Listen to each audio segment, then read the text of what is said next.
How you feeling today? Good. Besides the fact that looks like all the snow's melting. It Is it is what really? it Is it is. all like this over there? Huh? It's still basically like mad. Like the snow. How much did you get over there? Like in inches? Probably like six to Yeah, eight. it's about how much we got. Yeah. It was long overdue. Besides, Usually it's like every 4 years. Last time I was in seventh grade. wait, are you for real? I could have sworn it snowed last year. I could have sworn I was shoveling last year, bro. I don't know. I Maybe thought in I a thought maybe certain so. part. I don't know. Yeah, maybe. Yeah. Bro, I'm not gonna lie. First day and today of daily checks. Second and third day. Hell yeah. It was not looking good. No, the second and third day was like I think one second day I started trying to like get too cute with that shit, like adding too much stuff. I was like I was wild. I Yeah. was doing like unnecessary shit too. Um, and I also think that Open the door. I what nah, I wasn't doing that. Open Nah, it the wasn't like that. blinds. It was more like I put 'cause I wanted to be more intentional about like going through Nero's course because I fucking still haven't done that. Oh. That like more intentional about like business stuff as well. So I actually separated because at first I had like business stuff. I mean like all of my business stuff is like creator stuff anyway, more often than not. But I kind of had it under artist, and like the paradigm is like it it didn't really fit because like artist kind of had like business slash creator stuff, and then it also had like poetry or like mixed media stuff. Like the intention behind it is completely different, and so like it felt weird trying to like check those off, and then like for the first two for what artist was now. I mean, what artist was now is a value creator is well it used to be like write and then engage on Substack for 10 minutes. Um now I have like post two valuable notes and then like engage for 10 minutes. Um and then the third one was like a fem slash flow creation, right? Like something like without like real like constraint or like real intention, just Hmm. like boundless creativity, you know what I mean? And like because inherently like those are two different ways of expressing like the energy, I guess, when I was approaching when I was like writing and like I finished that, it felt weird to like immediately shift into like the other one. Like it didn't feel right having them all grouped up together. And Right. so like having them associated kind of like threw me off, you know what I mean? Yeah. Honestly, that was probably a factor as well. So in terms of like those couple things, and then just like one trying to do too much and then not having like real clarity of like this action is assigned to like this identity slash like the progress that I'm making in Right. this like area. Now that I have like more clarity on that, and I feel like everything's actually being addressed. Like I wasn't really addressing businessman. I mean, I kind of was Mm. because it was like artist, but now it's Yeah. like value creator, which I like more. So I'm like, okay, cool, and I feel like that actually hits. Um, yeah, and then I'll say like the last part was also that I wasn't being very intentional with like not necessarily like the times, but just like the sticking of them.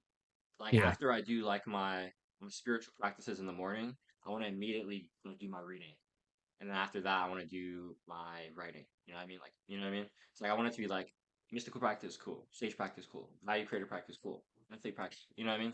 It Yeah. doesn't have to be like specific like timely necessarily, but it's like these are the Well, blocks maybe.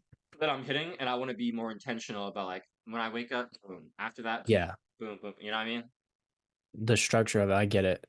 Yeah, But yeah, I feel like when it comes to how you were talking about like the identities and like who you were, like what part of you was coming out with said action and like going right to the next thing, it's like, ugh, there's friction, but it naturally occurs throughout our day, however it was without the framework. So maybe you need like yeah. Exactly. intentional like gaps, you know, for Mm, like the smooth yeah. transition. Yeah, you're right. Yeah, yeah, that's definitely true. Because I actually, yeah, now that you're saying that, I think that's actually like the piece I've been missing. Because I definitely find that I mm, I think the big thing is that like I was struggling for like day 2 and 3 was because I I guess I couldn't really find like the transition time. Hmm. And so like because I wasn't like projecting that, or I wasn't like seeing like the vision, or I just was like maybe I was thinking too far ahead instead of just like doing something in the moment. And so it's like because I'm projecting out, it's like, ah man, I don't know like how this is gonna go. So it's like not taking action now. You know what I mean? Right. Um, but when it comes to like the planning Dang, or it's having like like it's intentional like planned spontaneity, right? Like those kind of yeah, like yeah, yeah. moments where you can do that. It's like having those moments where it's like, okay, I'm being intentional about like this time is flexible. That is like great because I haven't really had that. It's more so been like like Bam, like bam, like I was bam. talking about like the rigid exactly, and Yes, that doesn't really feel I right. see that. Yeah. Um, dang it, what was I thinking about? Uh, crap. Maybe I mean, you're testing, right? You're only like day 4. And Yeah. I know you're definitely like the type of person to like adapt. Yeah. Yeah, yeah. Yeah. Lots of feedback and Yeah, implementation constantly. yeah, He's bro. a It's like machine. constant iteration, bro. Bro, Yes. it's like the system gives me the intuition to adjust. I take it, dude. You know what I mean? It's like if the course is telling me to adjust so I can get on track to get to the lighthouse, then I'm gonna adjust so I can get to the lighthouse. You know what I mean? Yeah, it's like a race car driver and this is his steering wheel. Exactly, bro. Yeah. Exactly. You just Super gotta like constantly readjust, bro. like a squirrel. Super jitty. You know what I Hmm. mean? Exactly, bro. The micro movements, the micro readjustments. That's what it's about, bro. Facts. Maybe Today, the concept of like less is more. And because like mm, foresight with how yeah. much information, well, I got to do this then and then it's like almost like it's taking a couple strands of like total attention away because you're like Yeah. out Yeah, there in a exactly. The sense. projection. Exactly. Exactly. That's So what I was talking maybe about earlier.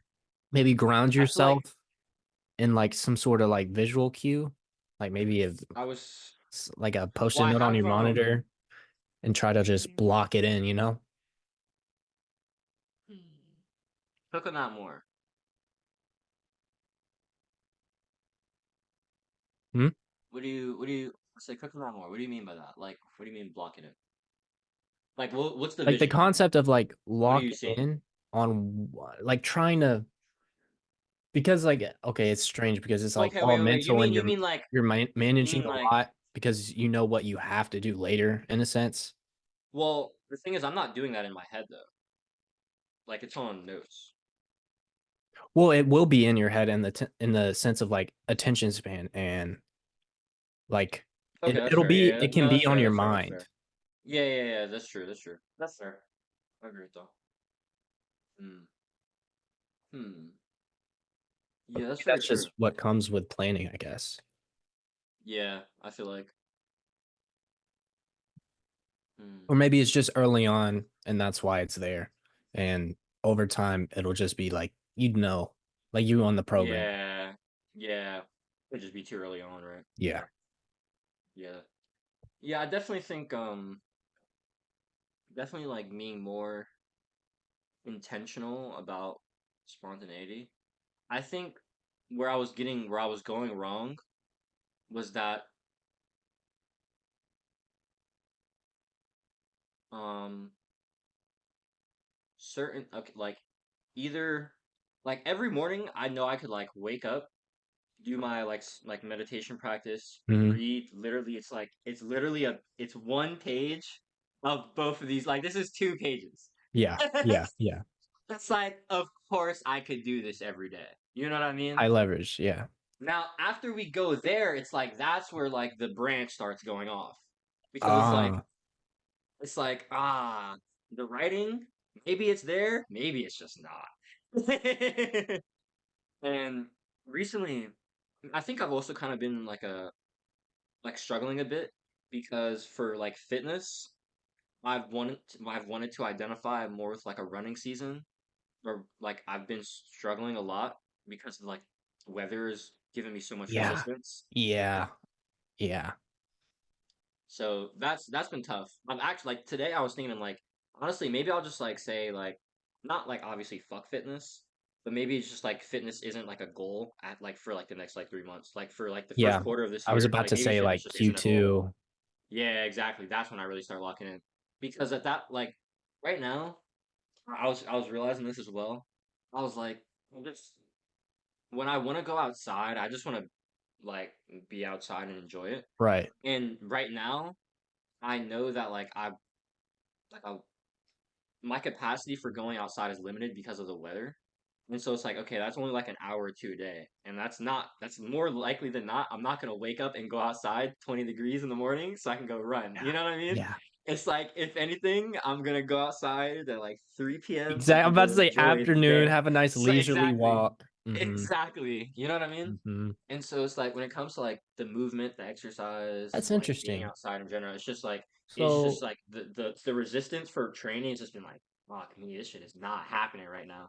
And today I was just thinking like honestly, maybe I should just take that L and just focus more on like philosophy and art.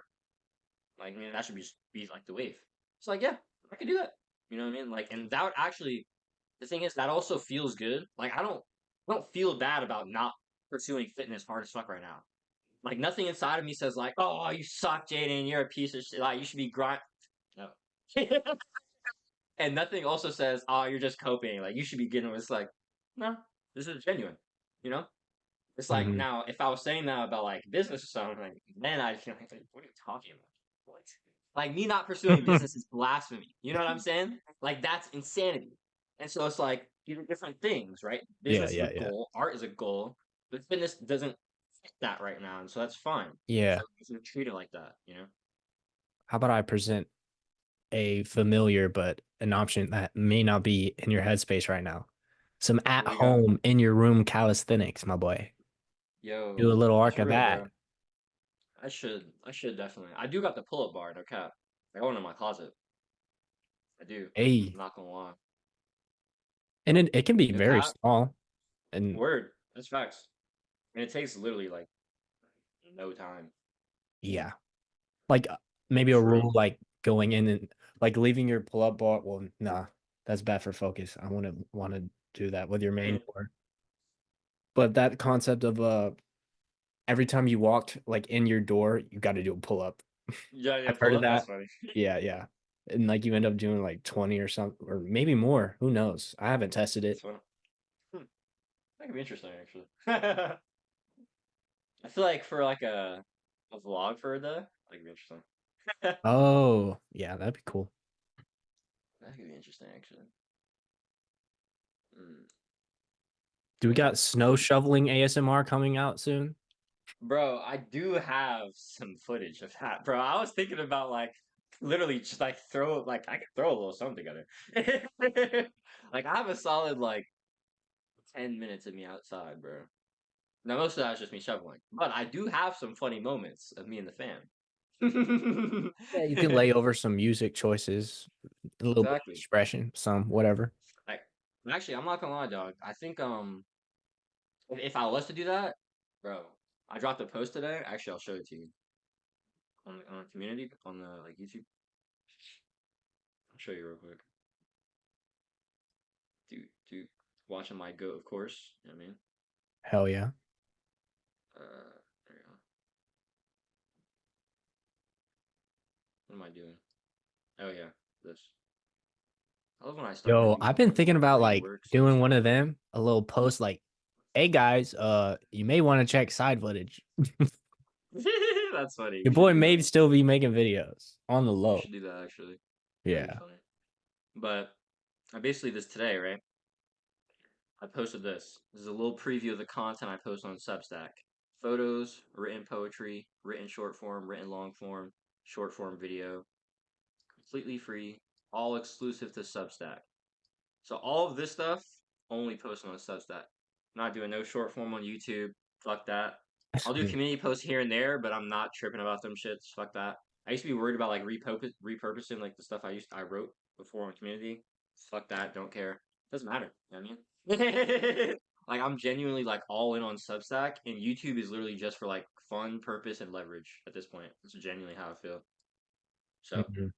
here's what we got. We That's dope. got some pictures here that I posted on the study. Yeah, Uh, yeah. Wait, can I go? Oh, there you go. Wait, can't see these full. Oh, fuck it. Anyways, pictures of the poem, of course, at least the first bit of it. This is a post I dropped today. So every day, actually. So I can, so this is something that I'm going to start doing, like dropping engagement posts. So there's a Substack, her name's Anna, and she helps like people like grow and like business stuff, right? And she dropped a post yesterday talking about how she used like notes, like the short form tweets, basically, like what Mhm. these are. And how like that's gotten her most of her subscribers. Interesting. And she was talking. Oh, I'm sorry, Bliss. And she's talking about like the three types of notes, right? And basically, there's like in education, right, authority, entertainment, personality. But I was missing this one. It was actually like the one she had first, but I'm just I said it last, for the story. But Yeah, yeah, yeah. it's like engagement notes. And that's actually how I found honest content. Like the example she had given was she drops like all the time. Like it doesn't matter what size you are, like let's get up together, like drop your links in there. Like community building, like Right. CTAing, I mean, getting Mhm. people to engage, I mean, stuff like that. And I was like, yo, that's so real, dog.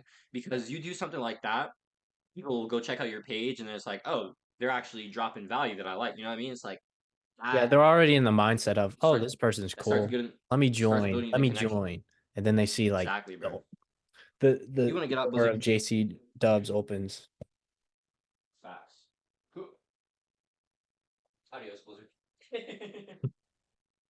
Got to leave. Dang. All right. Bro unsubscribed. He's out of there. Blizzy wasn't with it. Sorry. Should be fun. So yeah, I was like, okay, I want to start posting like engagement notes. So basically, just to make it like super easy and to like keep like the list stacking, I just made it a part of my like philosophy, like my stage practice. This is going to be one of them. And so like every day I'm reading a page from the Dao Ching from the Corpus Hermeticum. I'm going to share the notes of that, so like the page of the day, so people can like read that. That's valuable. And then I'm also going to be sharing like the key insight that hit me for the day and like my perspective on it, so that's valuable. But then I'm also asking you which one resonates most with you. You know what I mean? So it's like it's not just the value, but it's also the engagement. So that, and then what is this? These are like some of my long form posts that I've dropped in the last week or a couple weeks. And then today, yeah, had like my sprint training from the other week. Actually, Mhm. we can watch this. Actually, this is I like this video actually.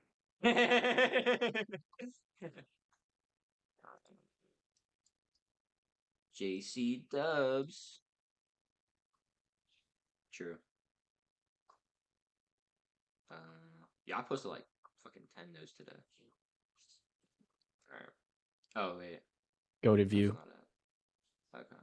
Nah, for real though.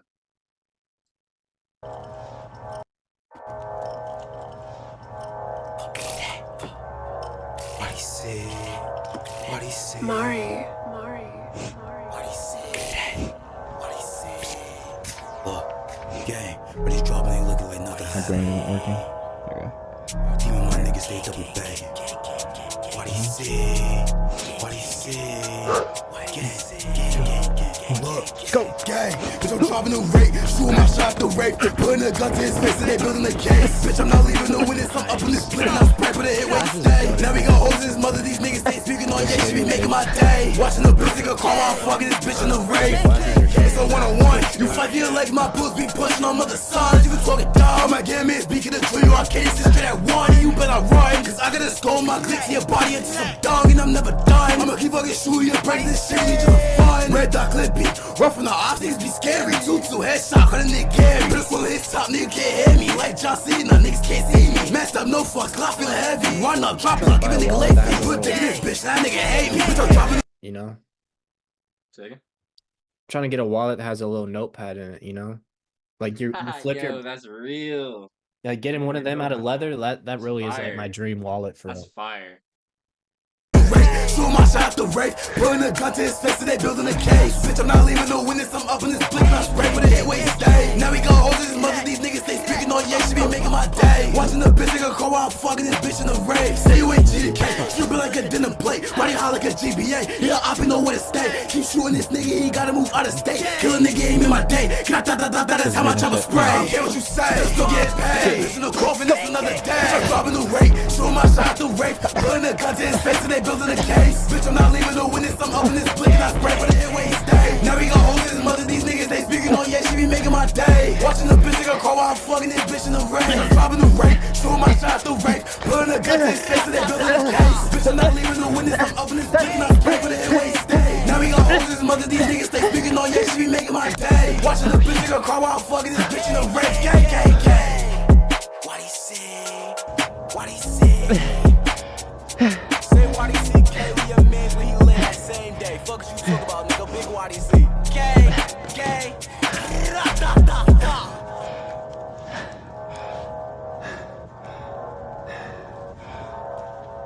Mari. We're done. Let's go. Nicey. So yeah, stuff like that.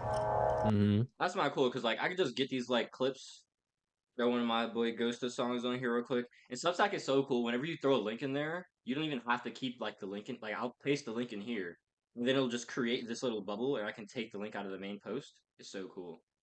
I just yoink, click that.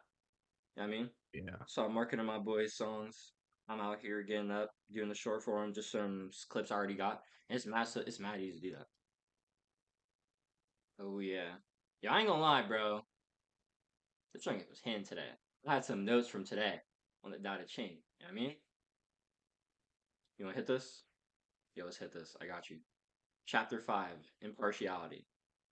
Earth and the stars do not take sides. They are impartial. They regard all individuals as insignificant, as though they were playthings made of straw. It's great. The wise are also impartial. To them, all people are equal and alike. The space Mm. between Earth and the stars is like a bellows. It is empty, but does not collapse.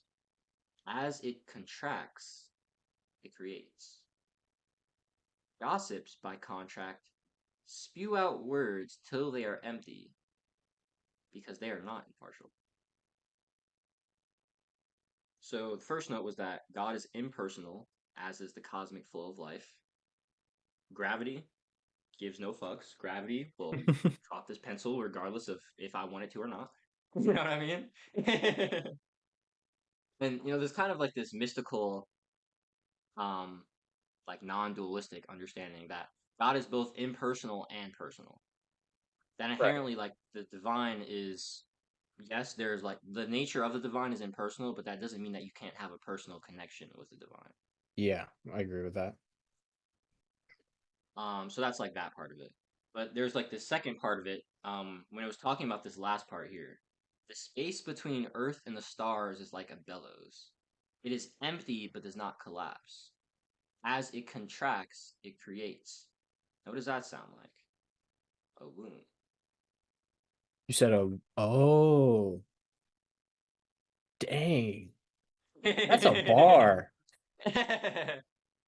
And this was I was listening. There's this Kabbalist. His name is Mark Gaffney. He's a very, very profound like spiritual teacher. He do you know Ken Wilber? I'm not as Ken tapped Wilber in as you, is man. it's all good, dude. It's all good. But basically, Ken Wilber and Mark Gaffney, they have this foundation called the World Center for Philosophy and Religion, I believe, and they're all about like integrated spirituality, like they call spirituality like the spiritual science, like metaphysics, like the stuff that I talk about that I'm super into. Yeah. They call like the interior sciences, and they call traditional like material science the exterior sciences. And I love that. Hmm. But basically, I was listening to a pod that Mark Daphne was doing yesterday, and he was talking about the silence of presence versus the silence of absence. and how inherently like silence is is quality of the divine, but it's the silence of presence. It's the presence of the divine, right? Because there are points where, maybe you're like, I don't know, have like an awkward moment. There's like an awkward moment of silence. That's a silence of absence. It's like there's nothing here. And so it's like, it's weird. You know what I You're supposed to be mean? talking, and then everybody's. But then there are those moments, like the moment that inspired my poem, Forever. Those moments that feel like eternity require no words. Hmm. And that's because the words would violate the silence. They would Flow violate the fills the beauty of the flow, silence. and we talked about like the correlation, um, moments of eternity, whether it be intimacy or flow state. Flow state fills in that gap.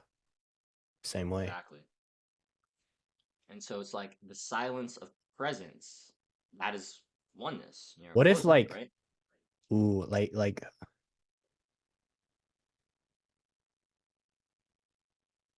the everybody's like experienced it, but like, crap, no. Like when somebody is I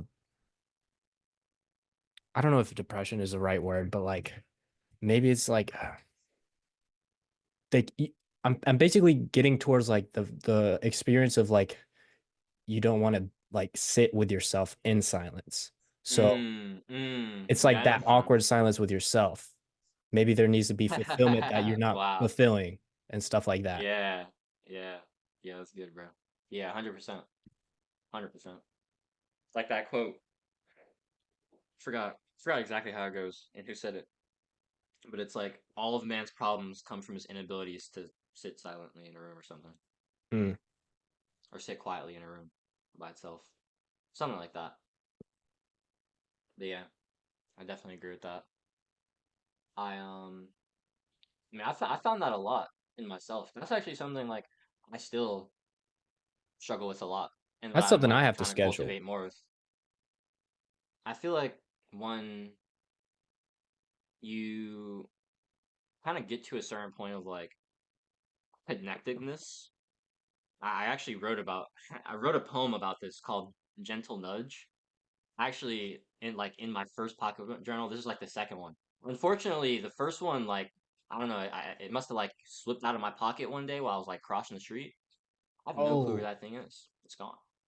It's gone. So that poem is also gone, unfortunately. Is what it is.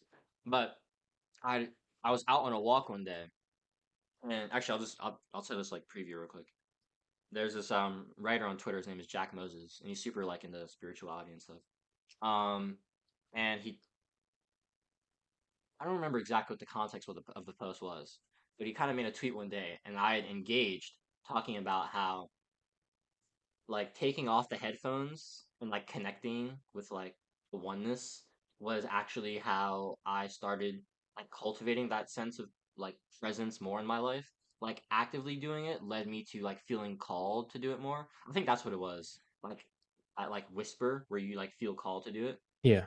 And I found that a lot like around like towards June, July, like when I started like walking like every day basically, there'd be times where I was like outside like listening to something, like I'm listening to a pod, and I like almost hear this voice that says, "Take them off and connect."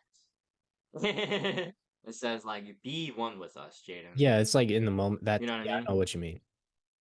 And like as soon like I hear that, I'm like, "Oh, okay." You know what I mean? And um, that had like happened the other day while I was walking. And so I started writing this poem called Gentle Nudge, talking about the gentle nudge I get to connect. Um, and I think that like when you actually I was Aaron said this quite beautifully actually. I was watching a video by Aaron the other day talking about the 10 steps of devotion, and he was talking about how at first most spiritual practice, anything really, it takes effort to start until love pulls you. until Oof. the traction, until the purpose pulls you. Holy You crap. have, you have to push first. You know what I mean? It takes the effort first until you're drawn in by it. Right? And I was like, oh, that's such a beautiful depiction of it. Right? Yeah. And when he said that, I was like, for me, I feel like I, around May, June, July of my journey, I got to that point where I'd cultivated enough of that oneness, connectedness, and like that feeling of like stillness that like since I know that experience, my like soul calls that out of me if I'm not tapped into it when I Hmm. should be. You Yeah. know what I mean? And I feel like as you cultivate that more in yourself, right, you do the effort, eventually love kind of calls you. It So pulls you into beautiful. it. Dang.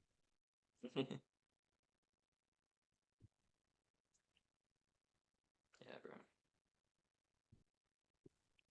Actually, let's wrap this up. Well, this final point on this, on the infinity. Okay, so on silence of presence and silence of absence, that was kind of like a prerequisite. I was like context. So I have here two things. This is the second one is kind of not the best wording. I didn't know exactly how to word it to conceptualize it, but hopefully I can explain it better. So let me reread what the Tao Te Ching says first. The space between Earth and the stars is like a bellows. It is empty, but does not collapse. As it contracts, it creates. Right. So, like I said, it's like a womb. Out of the darkness births life.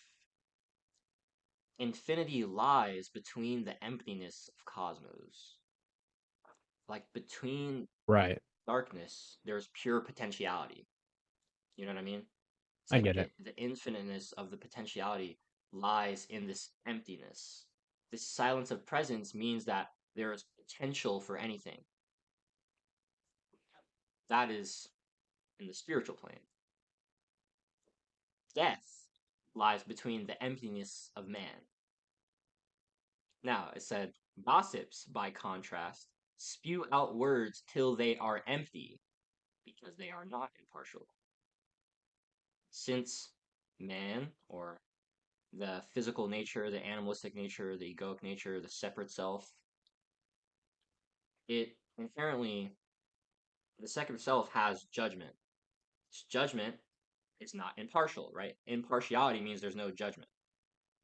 And so, gossip spews out words until words need nothing. Their judgment, right? They just keep going until eventually they lead to death. Hmm. One path, there's only life. One path, there's only death. This is the law of one. This is also taught in the Didache, by the way, which is the teachings of the 12 disciples. Which is why no one can tell me Jesus didn't teach the law of one.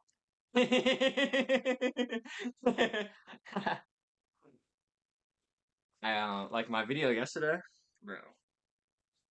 I was rereading the Didache. I read it in August for the first time. It's very short. It's very short. Um, and first verses, like the verses 1 through 8, I was like, yo, like the last one just hit so crazy. Let me read it to you actually, because it's like, and it's not even like something that's like spiritually profound or anything. It's like the profundity of the statement is so polarizing, or the polarity of the statement is so profound. Both work. Okay, here it is. There are two ways, one of life and one of death, and there's a great difference between the two ways. The way of life is this. First of all, thou shalt love the God that made thee. Secondly, thy neighbor as thyself. In all things, whatever thou wouldest not have be unto thyself, neither do thou unto another. Now, of these words, the doctrine is this. This is where the real money is. Bless them that curse you. Pray for your enemies, and fast for them that persecute you. For what thank is it if ye love you?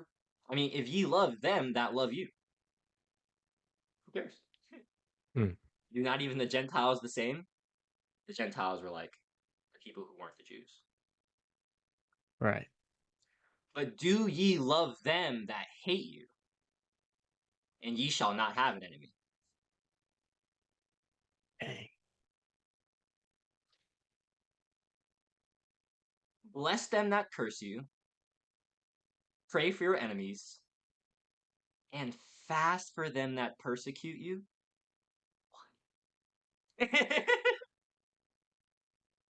Another translation said, if someone steals your coat, give them your shirt too. Yeah. Or like somebody punches you, give them the other cheek. Turn the other cheek. Exactly. It's like, how more embodied in love could you be? Yeah, You know what I'm saying? that is literally the standard. Yeah. These And highest. so it's like, they said, fast for those that persecute you. Fasting is one of the most spiritual practices you could do. Yeah. You are literally denying the physical so you can claim the spiritual more and show your devotion to the divine. Yeah, fasting has always been I guess like correctly just repolarizing from the world Exactly. to Exactly. the divine. It's just literally you're swapping by like starving the flesh and feeding your spirit. Whereas Boom. in our day-to-day lives is the other way around. Exactly. We're constantly overfeeding the flesh, and the spirit is starved. Listen, It's like, listen, God. no I wonder like we're the all guy, but I'm fucked. bulky. Oh. Bro, you can still bulk. You just gotta I'm have gonna a pray for relationship gains. with your Yeah. true Yeah, self. yeah, yeah. That's what I'll do. Gotta have a relationship with your true self, man. That's all you gotta do, man. You can still do everything else you want. You just Yeah. gotta have that other one. Facts. I agree with that.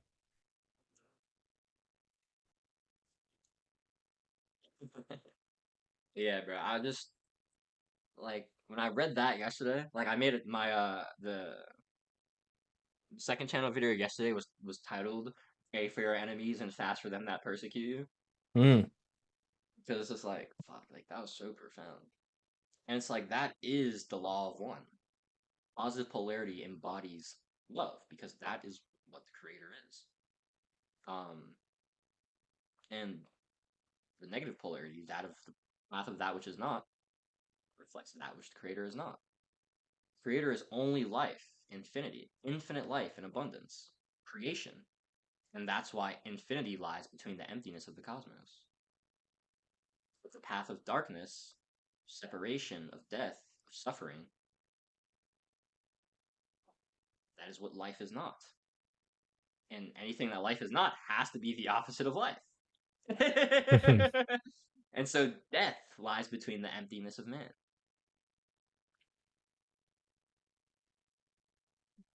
It's lovely. Don't hold in the silence of absence, hold in the silence of presence. Be impartial.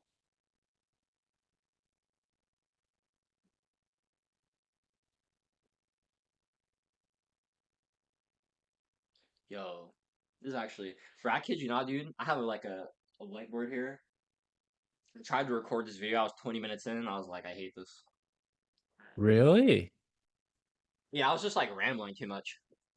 Oh, when It like was like, you're going out, it just but you're wasn't not coming back coherent. in as much, you know? It was really, I didn't have like, I knew like the order I had, but after I started going, there was like there was kind of like a few things I was missing, and so I had to weave them in, and it just felt too, Yeah, you know what I I know mean? what you Too mean. frank, too that. You know what I'm saying? So, Mm-hmm. what up?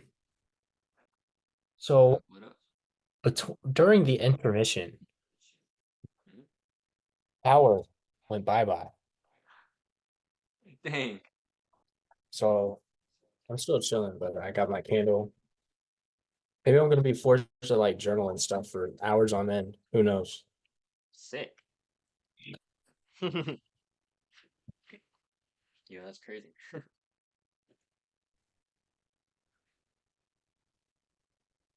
Yo, Come bro, on. I'm kind of sickened. Like, I have my candle here. It's like halfway done already. I've been running through this junk, bro. I got this from outside. I'm about to just start stealing my stepmom's though. It's cool. She's got a ton in the garage. Should be alright. She ain't using Candles can get them. expensive, bro. Bro, I'm That's convinced that Bath and Body Works be $26, bro. These ones, this one was 11 because they have like sales.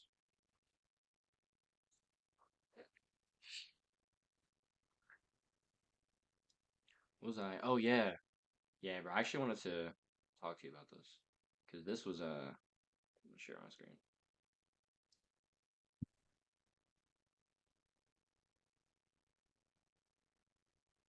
So this was something I got from Mark Gaffney yesterday from that podcast, bro. That podcast was so yo. Mark Gaffney is like that dude is the embodiment of mystic for real. So I've kind of been getting this more like clear understanding of like mysticism or like occultism. This was like a perspective from I don't know if you remember that guy, Joel Uli, I think is his name. Your archetypes guy. He's like a philosopher who helps people with like multiple interests like kind of like find their purpose basically and align with the career that is like meaningful for them. But basically he kind of had this like perspective of you can cultivate this like deeper connection to the divine through like the masculine or the feminine way, right? And it's like yes, we like the yogis teach this, right? Like there's jnana yoga, jnana. There we go, which is knowledge or stillness, right? That's the masculine approach. And then there's devotion or there's bhakti yoga. So there's jnana yoga, which is stillness, the masculine, wisdom, knowledge. And then there's bhakti yoga, which is devotion. It's the feminine approach. And this is like service, creation, things like that. And so there's inherently like two approaches to the divine. There's like the knowledge and awareness of the true nature of the divine. And then there is the experience, the love, the feeling that you get, the aliveness, for the divine. You know what I mean? The connection, the Mm-hmm. devotion. So there's both aspects. And both can get you spiritual growth, right? Both can get you where you want to go. And of course, you should pick which path resonates more with you. But in my opinion, everyone should have both in their life. Yeah. And so Joel was kind of giving this perspective of like the occultist versus like the mystic, and how the mystic is more this devotional path, and the occultist is more of like this wisdom, knowledge path. And when he said that, it kind of like immediately snapped into like my head, like talking about like thinking about Nero, for instance. Like Nero is like pure like masculine, like wisdom approach to like reality creation and to like healing. And like I love Nero's approach, and it's awesome. And like the awareness that Nero has given me has been like immense. But you won't hear Nero talking about the love of God. He just won't do it. Not to say that he doesn't talk about or he doesn't feel that, but I haven't heard Nero talk about that at all. Um, he has just a more wisdom, masculine approach to it, and that's fine. That's his approach. Awesome. Um, but recently I've kind of seen in myself that I've actually wanted to have like a more like a teacher who can teach me more about like this feminine and devotional approach. And Aaron's a great way, like Aaron's like, excellent for that. That's like the main path that he teaches, like for his program, 40U. Um, but Mark, when he gave me like this perspective, it was like completely like eye opening. So Mark was actually like who gave me this perspective of like the unique self. Like this is his concept that I got. Um, and how there is there's like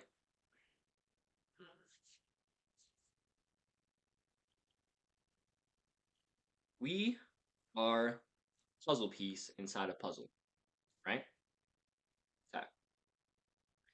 There's two ways you can think of yourself as the puzzle piece. You either see yourself as this piece who is alone and isolated, or you see yourself as a piece that is unique and is completely necessary to complete the puzzle.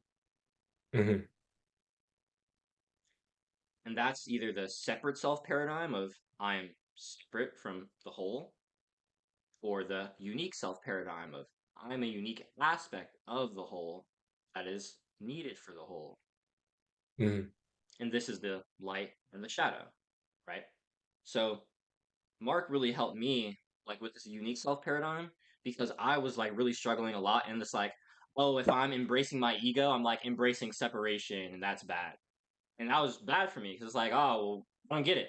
You know what I mean? I was like denying my ego, which was bad because that was leading me to like being in lust all the time and shit.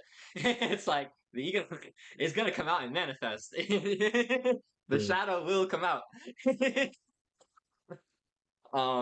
And so it's like I was like, man, I didn't. I was so like confused and I was struggling a lot for a while, and then I found this fucking Know Thyself podcast. Yo, Know Thyself has been literally the fucking podcast, man. That should just introduced me to so many like revolutionary ideas and like teachers. It's crazy. Shout out my boy Andre, just to go right there. But yeah, Mark introduced me to this idea of the unique self, which was like huge for my paradigm shift. And yesterday, while I was watching his pod, he was talking about this concept of eros. That's the root word for erotic, and how inherently eros is the nature of the cosmos. How desire is the nature of the cosmos. How this dance, this play, this feeling of interconnectedness is the nature of the cosmos. And he said that the cosmos is a great love story. Hmm. And when he said that, I was like, wow. It's like, wow, like that hit. And you want to know why that hit, Jake? I'll tell you why. Actually, let's go this. Let's go here.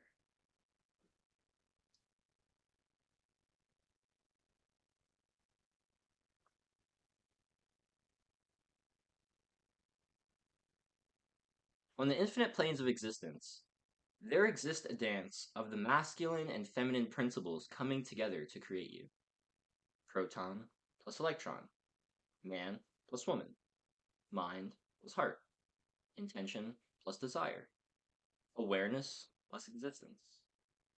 Seemingly opposing forces aren't there to battle one another, but to balance one another, to bring the beauty of the opposite to light. This is the paradoxical wonder of the cosmic harmony.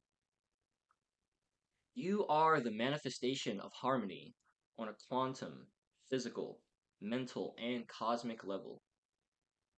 If that isn't beauty, I don't know what is. Jake, remember when I told you about this and I was like, "Oh yeah, this isn't a love poem. It's about spirituality." This is a love Mm. poem. And when I said that to you, it was like something about that didn't feel right in the moment. I didn't really catch it then. But I was thinking about this yesterday when I heard Mark talking about this because he actually gave the example of proton and neutron. I mean, proton and electron. Right. And I was like, holy fuck. And when I like started like thinking about the lines of this poem, it's like, of course this is a love song, a love poem. It's like the cosmic harmony is the love story.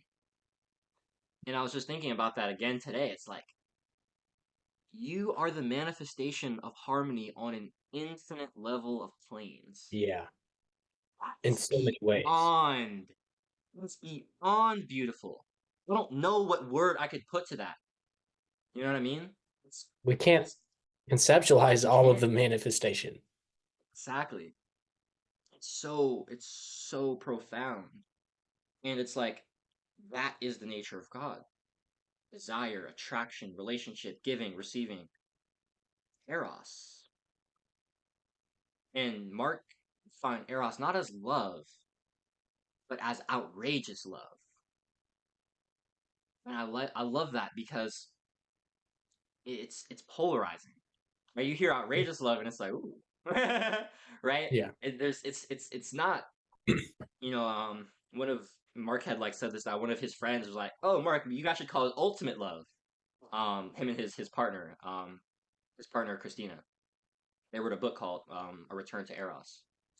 It's like you guys should call it ultimate love, not outrageous love. And when he said that, I was like, man, it's just ultimate doesn't capture the essence because life is inherently chaotic. And it's ordered as Striking. well. And that's the paradox. And I was just so like profoundly hit by this like gnosis of Eros. And he started giving these 6 ways that we like 6 levels of pleasure in life. And like Eros, desire, pleasure, these are all like very similar. Desire, pleasure, these are an expression of Eros. Eros is inherently like the greatest level of the cosmos. Like sexuality is an expression of Eros. Right? The human sexuality is an expression of the divine Eros. There was 12 million years of Eros before there was sexuality. And so there's levels to this. And so these are the 6 levels. Pleasure. And pleasure is an inherent desire, it's an inherent need of the divine experience. And so there's 1, physical pleasure, there's just like stuff of the body. 2, there's love, affection, and relationships. Oh, wait, let me say this again, actually. There's an important caveat here. You can only get this type of pleasure from this level. Right? So physical pleasure will never give me love. Not gonna happen. Okay. Relationships will never give me like purpose to serve the mission. You know, it's like fuck. Hold up. Let me find Data's words. Where is it? Where is it? Where is it?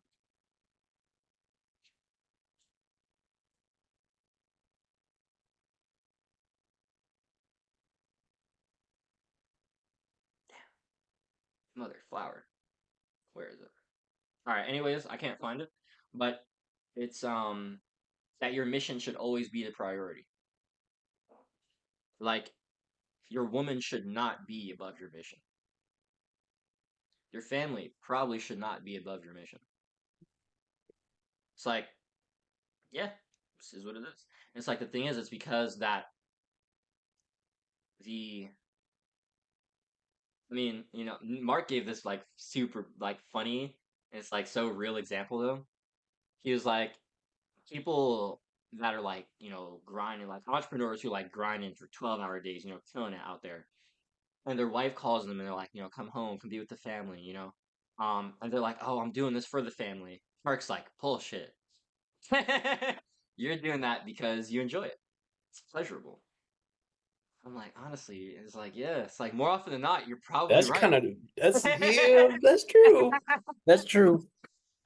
It's like more often than not, you're probably right. It's like, damn, that fits. It's just like these levels to this, right? So there's 1, physical pleasure. 2, love, affection, relationships. 3, purpose, serving a cause. Productivity was kind of included in that. So it's kind of like working towards a cause, purpose, right? Giving of yourself. 4, knowledge. This was gnosis. So gnosis is like the Greek word for like true knowledge of the divine. Mhm. So this is like knowledge and experience of God. So that True means gnosis. relationship with God inherently, in a sense, right? Yes, yes, yes. Yeah. Sure. Definitely. 5, individual expression through art, through the creation. 6, this is power. And power is an expression of impact. That is your ability to influence. And what is that? How much you can contribute to the evolution of the collective. Right. That is your power, your ability to influence others, right? To expand others, to grow the collective.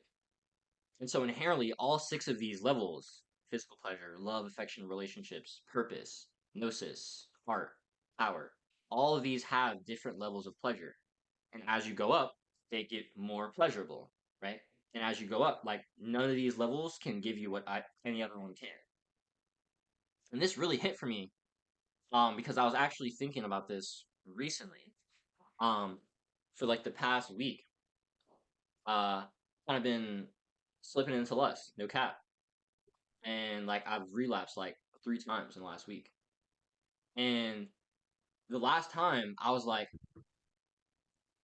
I really put into my awareness, I was like, okay, I know this is because the relationship with like my darkness is still not correct here.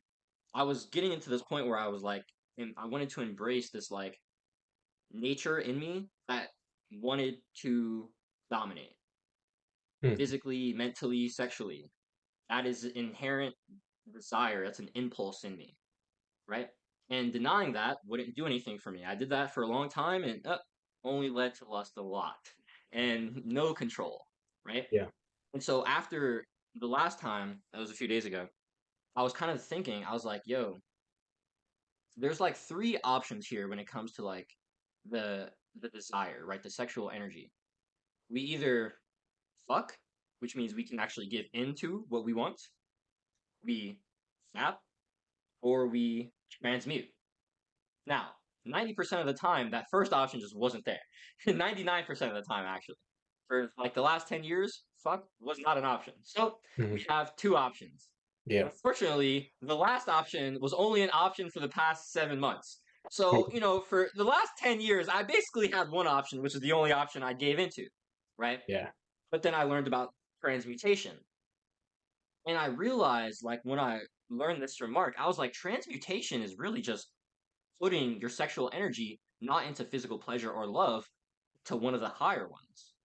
Purpose, to gnosis, to Right. heart, Yeah. power, Mm-hmm. right? And that was like something I thought about yesterday. But when I relapsed a few days ago, I was kind of thinking, I was like, okay, the reason that I think I've been falling back into this is because one, I haven't had full clarity of like what are the choices here. I haven't like sat here as like, okay, I can either give into this desire with the woman, I can either make an illusion of this desire that I'm giving into, or I can transmute this energy into something that can still give me pleasure. It just won't be the way that I'm desiring, right? Right.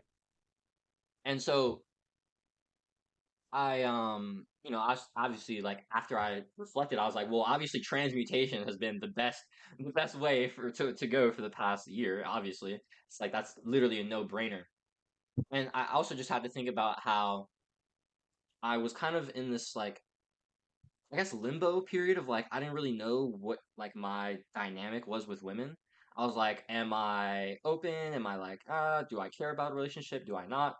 Um, and I think now I've kind of gotten to this point where it's like I am extremely open to having a relationship, whether that's something short, whether that's something that's like, oh, this is gonna be the love of my life. It's like I'm not at this point where I'm like looking to commit, but if the woman comes and I genuinely know that I can see myself with her, I'm obviously not going to do what I did before, but I'm going to be open to that.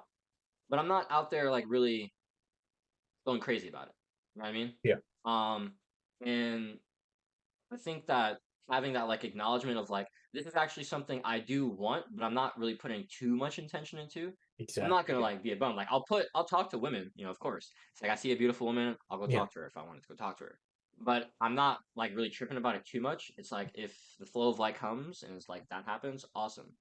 But until then, it's like really, it's like in my eyes, second option that's off the table. So we only have one and three. You sure computer working?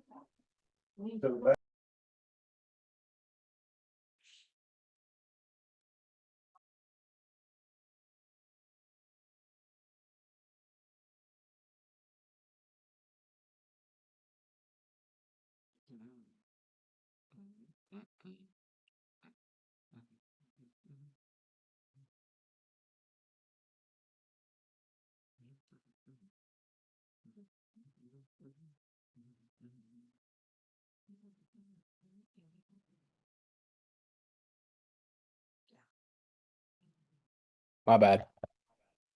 All good, G. Sure. Do you know where I was at?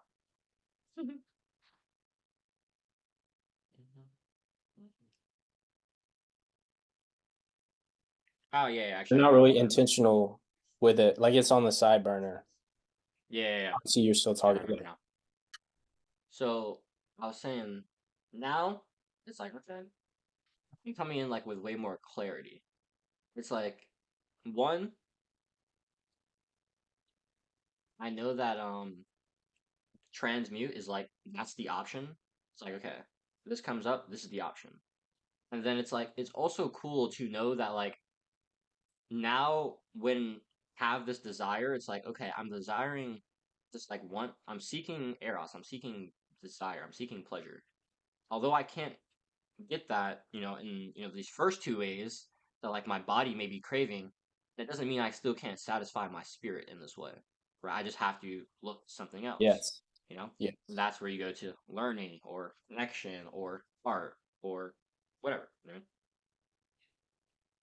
Yep, yep.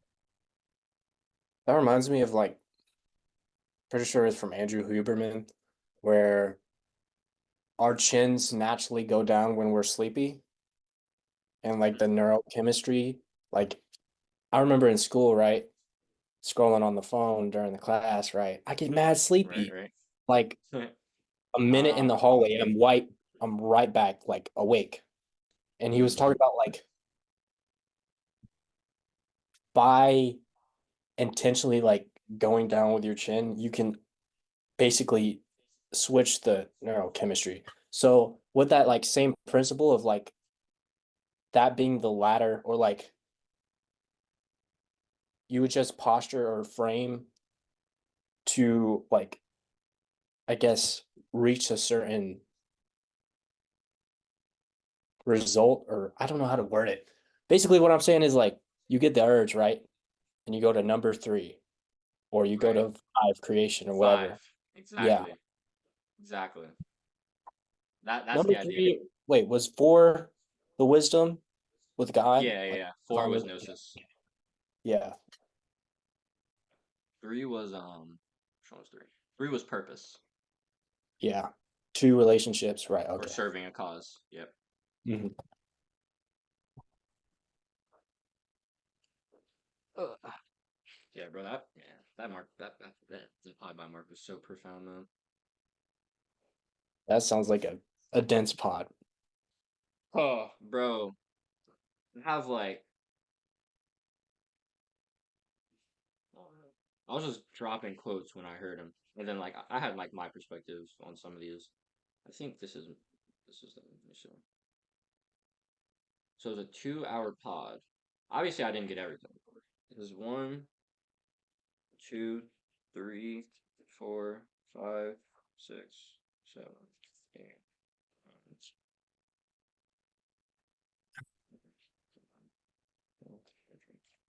nine, 13 pages. So like not sheets but pages.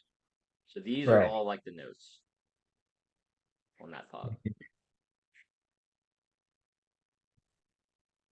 Here, let me pull some out of here.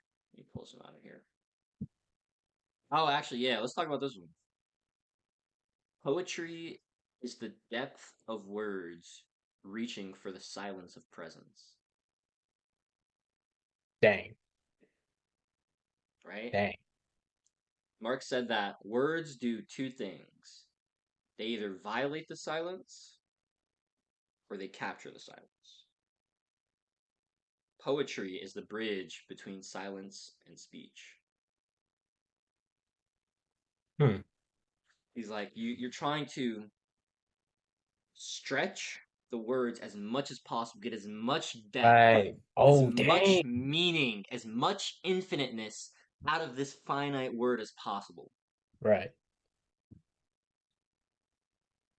And when he said that, that was like, oh wow, this is why poetry feels so like calling to me.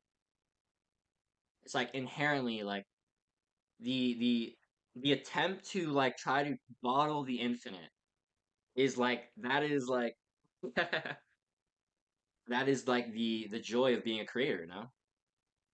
Yeah. And I think that as somebody who especially is like so devoted and so infatuated, so just in love with the divine, it's like the fact that my creations are so enlivened with the divine. It's like that depth, that mystery is almost behind like everything I do, you know? Yeah. Yeah. Making stuff is so cool, man. Doesn't get old. Making stuff. Doesn't, Never man. will. Never. It's literally impossible, bro. There a lamp in there? You want to light this thing up? Come on. That lamp in there, right, dude. Ah, here it is. Oh yeah. We vibing. Yo, light. Here. I almost said flavor. What scent is it? Tree farm. Yeah, tree Bro, farm. Okay. you wanna see something funny? I don't know if I can show you that much, but I've had like a bunch of wax in there the other day, Right. and I went to Wait a work second. I out, see some drippage. and this happened. Yeah. Yeah, that that happened. Mission failed. It- yeah, it was. Yeah, it's kind of all over Oh, the place. I'm not gonna lie. I'm kind of thinking about keeping it in most of them because I kind of like it. I love the wildness. I love the perfection of imperfection. hmm.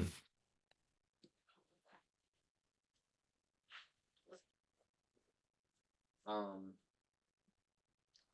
something in the Corpus Hermeticum I wanted to read.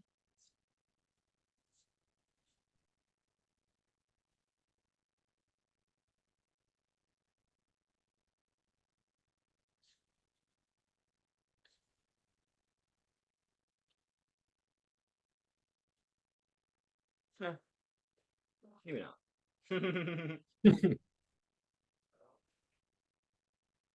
Actually, you know what? So I got this. This is an etymology book. It's kind of like a course, actually. I only just started Etymology. it. What is It's like etymology? it's the study of language. So like Oh, the okay. like breaking down words and stuff, like the history and origin, suffix, root, Oh, that's such a good. prefix, all of that stuff. Bro, I've Yeah, always been super into like Greek, Latin derivatives and stuff like that. exactly. Yeah. So I got this. But there was the beginning, the intro. Let me read you this.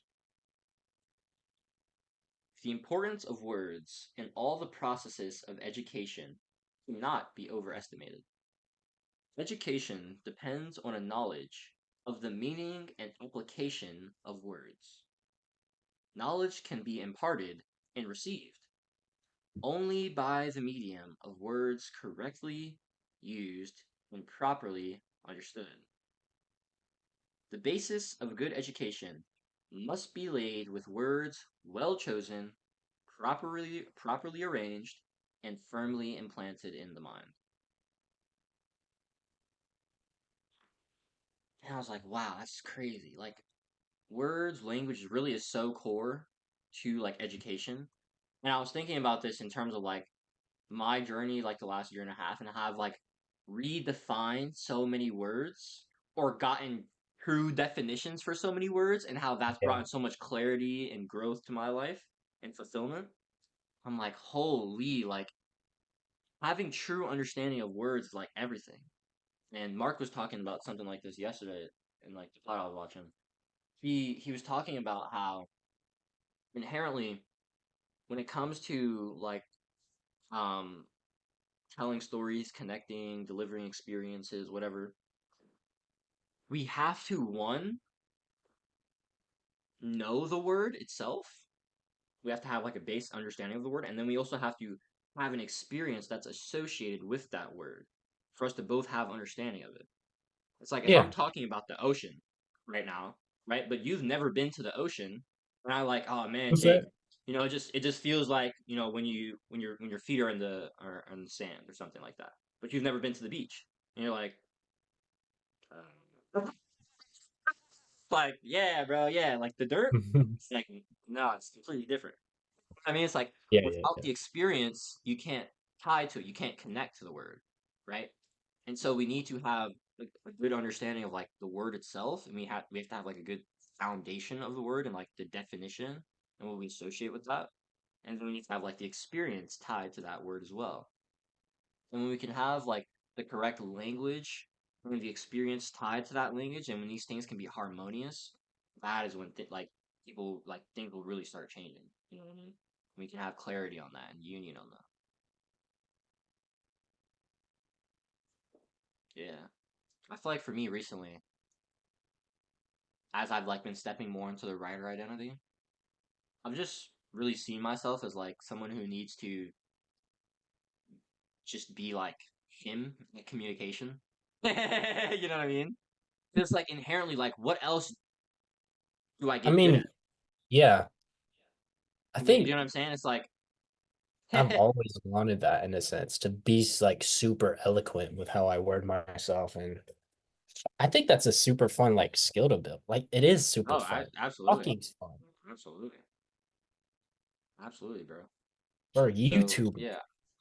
You know what I mean? You know what I mean, bro? Nah, I'm a writer. Nah, it's crazy, dude. When you Dang, he's said switching. I'm a YouTuber, like I'm just saying it's like I'm a writer. What are you saying? It's like I'm not gonna lie, writer really is first now. Like really, honestly. Because it's like as much as I love yapping to camera, it's like Respect. if I had to pick one, I'd actually pick writing. Respect. Yeah, that's crazy, bro. I gotta get Like I more was reps. like I said, bro. It's like where YouTube really is for fun, purpose, and leverage right now. And like Hmm. it's like if like genuinely, if YouTube wasn't like a 15-year long dream of mine, I probably wouldn't give a fuck. You know what I'm saying? Dang. It's like I love YouTube, and it's like obviously YouTube is awesome, but it's like I genuinely believe I could still get the same results on Substack. Hmm. Like at the end of the day, it's about the quality of the audience, right? Yeah.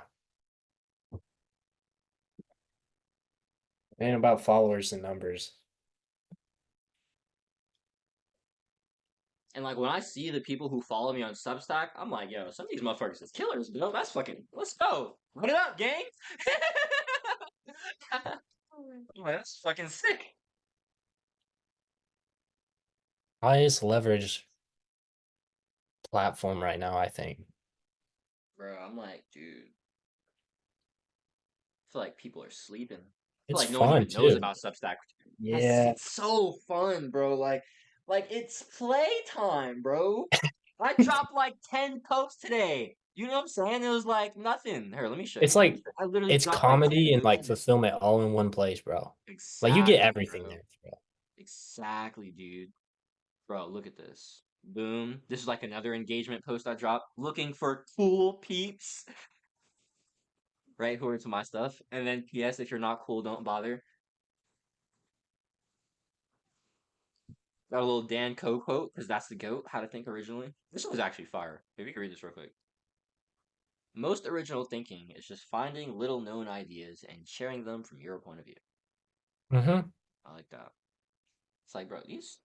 It's like when I read this, I was like, bro, honestly, this is real. Dan's hint. Dan's hint. That one. This was like a real repost.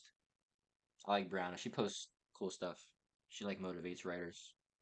During the Not behind, intermission, not I really. saw I've attended many funerals this year. All of them were mine. I was like, Yo, dang. that shit was crazy, dog. There I wasn't was what like, up. I gotta find what else I got, bro. What yo, was it? yeah, pull that up, bro. Pull that shit up. But yeah, hold on, let me just count these up. One, two, three, four, seven, eight, nine, 10.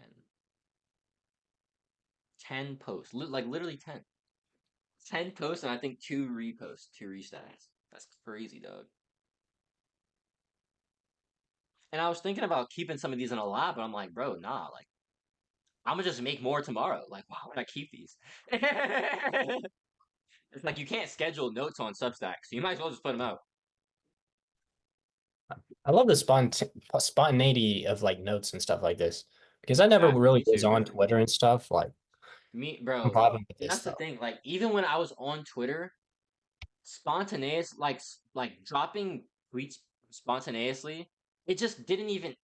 It just felt like no one would even read them. You know what I mean? Yeah, I feel like inherently, like on Twitter, I don't know. I think it's because Substack, your feed can literally just get so curated for your people. Like I yeah. feel like Substack is so good at finding who your people are and just blasting them on your With feed. like Twitter, And then I it's think you like have to already be known, and then you transfer. exactly. It's so hard to build on Twitter Yeah, to unless you're build. doing like literally. Hold up. Let me show you, bro. Let me see. Hold up, hold up, bro. I got you. So this is one of my Twitter G's, right? That I fuck with. His name is Aaron. He's a fucking legend. He does like personal branding content. But that is not Aaron's name. Okay, you know what? It still came up. Works. This this is called. I didn't read this, but I saw the headline, which is why I brought this up. Why 200 comments a day is the secret to growing fast. 200 comments. 200 today. What the like what, bro? It's insane, dog. Now, granted, does it work? Yes. Aaron went from 0 to 100K in a year. This dude's a killer. But does anyone really want to be doing 200 comments? Now, granted, he's not like a robot. He writes genuine comments, which is why he grows. But still, the volume required is so immense, bro. Like, holy dog, you know what I'm saying, bro? It's like you just don't need to do that. I mean, like he said, to growing fast, right? Granted, the more volume that you do, the more you're gonna grow. That's just how shit One works. plus one. Of course. Like obviously, bro. If you're putting intention behind your volume, obviously it's gonna work more. But it's like we have to be realistic with ourselves about like how much we can show up on a certain given day. You know what I mean? And so it's like if the bar is like, let's say it's like 50 comments is like the bare minimum to like start seeing decent growth, like on Twitter, let's say. Let's say on Substack that's like 10. Like literally, that's it. And it's like the thing is, it's also about the intention and the depth that you put into the comment as well. Yesterday Yeah. when I made my video, or I think I recorded it 2 days ago. Yeah. Yeah, I recorded that video 2 days ago about Substack. And I was talking about commenting, like engaging for 10 minutes a day. And there's two types. You can have just like short comments where you just engage, maybe it's some quick value, maybe it's just something funny that you would say, like a quip, something that you say in your voice. You have to write Mhm. in your voice, that's a requirement. However, you could also do stuff like I've done, which has gotten me great success, where like somebody like writes something or like somebody posts something, and you sit there and write something for 15 minutes, 30 minutes, an hour that is like some real shit. I will like smack them in the face. Be like, oh shit. And the thing is though, that 15 will minutes. also smack a bunch of other people in the face too. And Yeah. those people will check out your page over time. Bro, my first ever post, like the first day I started engaging on Substack, I fucking those I comment with Vera, where I like wrote through those two comments where Yeah. she was talking about just want to play, right? It took me like an hour to write that. 50 people like that first comment, 30 people like that second comment. I guarantee I've gotten at least 2 or 3 subs from that. Oh yeah. It was worth it, bro. It was worth it, 100%. When you put the intention in, it'll come back to you. What episode are you on? Star Wars, Yeah. too. Oh, Haven't been grinding it super hard. I may have. Nice. I Shit, man. actually yeah, I finished 6 with the campfire outside today. That. All right, let's chop it up. What you got? Uh why did I mention Star Wars without having quotes on hand? Dang. I don't know what See the Yoda shirt? said. Like when Luke landed that one Yeah. thing, Yoda said Oh some stuff yeah. right when he landed. I forgot like literally episode 1, that bar you mentioned of like focus being Qui-Gon. yes, Qui-Gon. Oh yeah, yeah, That yeah, is yeah, yeah. literally the first like bit of script. Literally. Literally, bro. Dang. Wait, did you mean the focus part when he was talking to Anakin? Or did you mean when he was talking to Kenobi about Yeah. anxiety? No, Kenobi. He wasn't talking Kenobi? about Anakin yet. Yeah, yeah, yeah. Yeah, yeah. Yeah, that was when he was talking about being aware of the, be present of the future, but don't stay steps stuck in it. Yeah. I said be mindful of the present or be mindful of the future, but don't be obsessed with the future. Hmm. Yeah. Step into them, but don't live in them. Yeah. Facts, bro. I was I was thinking about Kylo Ren today, actually. So I was wearing, I'm wearing his shirt. Well, he's on the shirt. That's Oh. Kylo's mask right there. Hmm. Um, and I was thinking about, I was like, dang, bro. I don't remember. Well, I was trying to like recall his backstory, and I don't remember as much. I forget exactly what had him like turn to the dark side. I'm pretty sure it was like That's some what I'm kind of saying. I'm like, trying to like full circle get in the story, like all yeah, understand yeah, fully the lore. Because with yeah. four, That's what I'm five, and trying to be. six, I Yeah. really didn't tune in like that. I haven't really Oh like yeah. Nah. That means you probably got to rewatch them because all three now. of those are so. I mean, not now. I just mean Well, like I in know general. like not. I'm talking about like I just watched 4, 5, 6. Yeah, but you just said that So you didn't really, you weren't present with them. no, I was talking about before. So that's Oh, what okay, I've yeah, been yeah, on. yeah. That's why I've Okay. been Oh, grinding okay, yeah. All right, that yeah, and valid, valid, valid. haven't been on teams as much. No, that's valid, that's valid. Nah, I think, yeah, nah, because I'm actually mad hyped to get. I stopped. I just been, I just haven't like tapped in again, honestly. Just been like doing stuff Bro, today. But this hey, is the some rest is a vibe. 1800s. This is a vibe, bro. Oh no, I like it. I just wish it showed like the tone better because it is a Yeah, vibe. yeah. This is too close to my face. Um, yeah, I was thinking about Kylo, and I was like, dang, bro, this is crazy. Like, what a like inherently a lot of like I was like inner voices with like the grandson of Darth Vader, right? But he's also the son of Han Solo and um, Princess Leia, right? So inherently, there's like this dualism, right? Right. And I don't remember exactly what it was. He was a Padawan. I'm pretty sure being taught by Luke. Hmm. Um, and something happened. I don't know if like their camp got attacked or something, but I'm pretty sure it was something like Kylo was like the sole survivor of like an attack or something.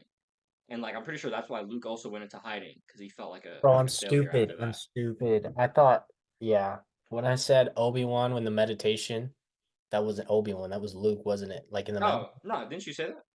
Oh yeah. Yeah. Now you You see what I did you mean. say Obi Wan? You might have actually. Yeah, you Yeah, probably I did say said Obi it. Wan. I Yeah, that said it. was Luke. That was definitely Luke. Yeah, that you did say Obi Wan. When I saw But Obi-Wan yeah, die, I was like, dang, he went out like that. That's kind of nah, I ain't gonna like lie. Obi like Wan did go out bad in that movie, bro. I'm like, that's I crazy, wish bro. Like Obi Wan was a goat. I Obi wish Wan was a master swordsman, bro. Like what the hell? exactly. Like Anakin versus Obi-Wan. That's one of the that is my favorite fight That scene is as far as I know. iconic, bro. Yeah. Iconic, bro. Sword work was on point. Bro, Obi Wan is a Another fucking thing legend. is yeah, another thing is I wish they gave Darth Vader like more of Anakin's like his fire, you know? I know it was like the first Yeah, three the movies. zest. Yeah, Yeah, like just raw that yeah, type. Like yeah. I mean, it's yeah. wish, but I feel like it's yeah. It's because it was a prequel, right? You know what I mean? yeah, it was the first It's three. like It was the it's 80s. like They were figuring it out, so respect. exactly, exactly. But I do 100%. I think that's actually I think that's interesting though. think you could play with that on either way actually, in terms of the like although like Anakin was extremely passionate, it's because he was so full of life, right? And Hmm. although there was dualism in him, he still had life. Yeah, yeah, yeah. Vader, motherfucker, had no life. That's He why was, he yeah, he continued became like polarizing to a, the negative. hmm, Exactly. The thing is, like, the negative polarity has to continuously polarize to the negative. It has to continuously, like, go deeper into the distortion because inherently it can't, like, here, let me say this because this will make it make so much sense. So in the law of one, it teaches about like the seven densities of consciousness. There's like the seven evolutions of consciousness on like a very like blown out like your soul's evolution, like billions of years timeline kind of thing. okay. And so there is right now we are in like the third density, the human experience. Now there is the higher self. The higher self is still you, it's your soul. It's the highest evolved version of your soul. Think of your higher self as like one step in individuation, one step in completely immersed in the source. Like you have one step in eternity and one foot in space time. You know what I'm saying? I understand. Um, Perfect balance. exactly. It's like you're kind of playing both sides here. And so inherently, since um the higher self is a sixth density being. So there's seven densities. The seventh after you graduate sixth density, the seventh density, that's when you merge back with the source. Right? Right. So at a point, right, once the negative polarity hits the sixth density, Hmm. it can no longer polarize because the way that you polarize is by service to others. The positive polarizes by service to others, and the negative polarizes by service to self. Right. The negative polarity can only polarize really one way through enslavement, Hmm. and it's this relationship of this is actually why in the first episode when Yoda said if there's a Sith, there's always two, never one, never more, always two. Interesting. A master and a disciple, or a master and an apprentice. Because inherently there's no other room for any more.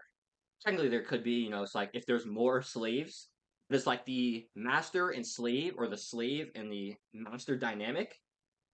It's like this inherently this polarizes both beings to the negative more because the slave is giving their free will for the master and the master's taking the I person's see. free will. He's You see, outsourcing. and so they're both denying their true self. So they're polarizing to the negative, right? It's just a different expression of it. And so inherently, the negative polarity has to polarize by taking free will of others, by taking from others. Eventually, it hits this point, right, in sixth density, where the positive polarity steps into the higher self and it can help its previous lifetimes with wisdom, with intuitions.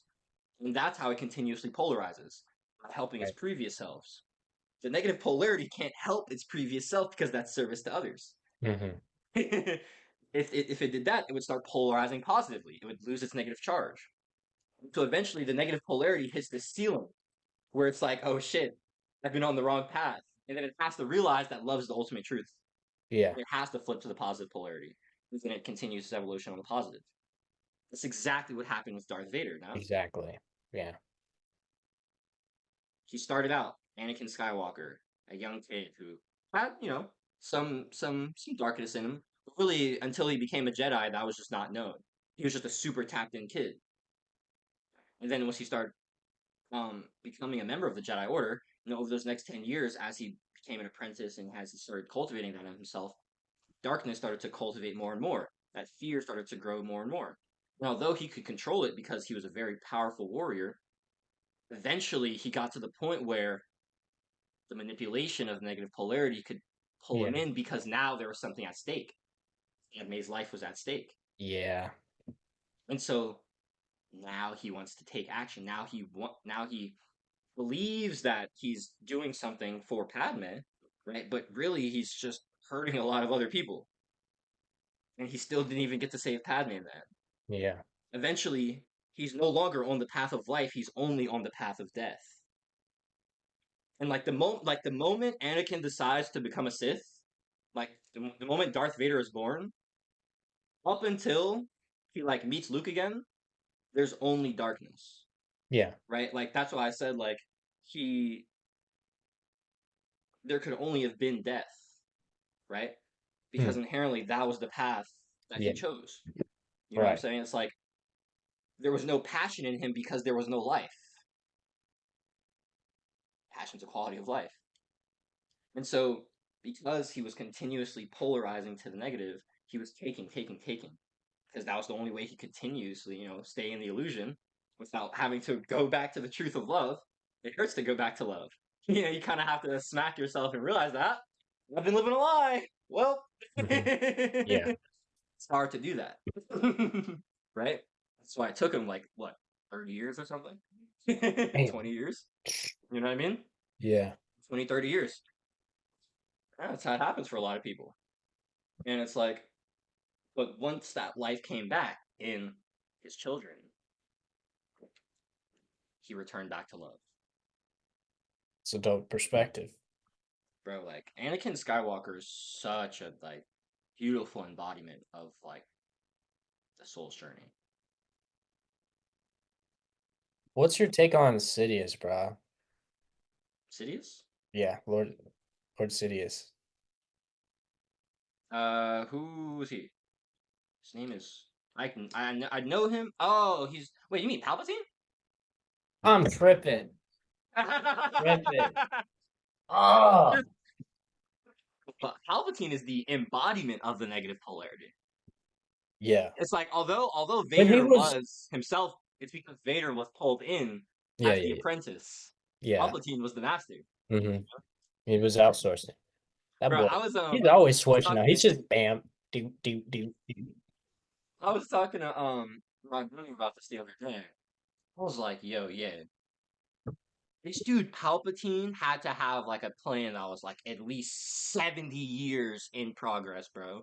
We're probably That's the talking thing like a about millennia long, bro. that's the thing about him, bro. He was always like the way the Bro story was was building. meticulous, bro.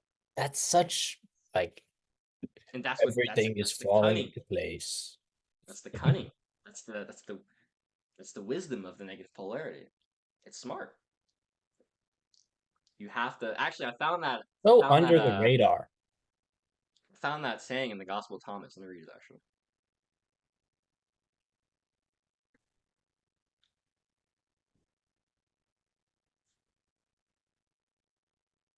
Here it is.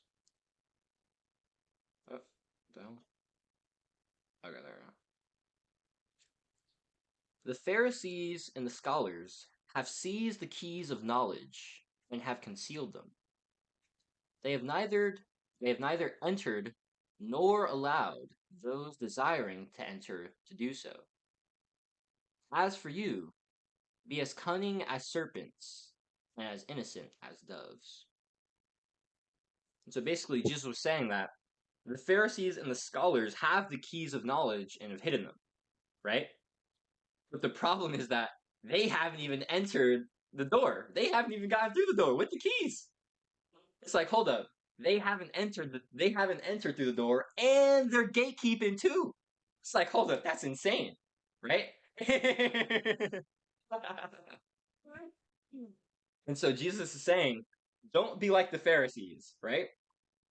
Be as cunning as them, but be as innocent as doves. Have the purity, have the heart to Yeah, give, to serve. right. Have the keys and give the wisdom.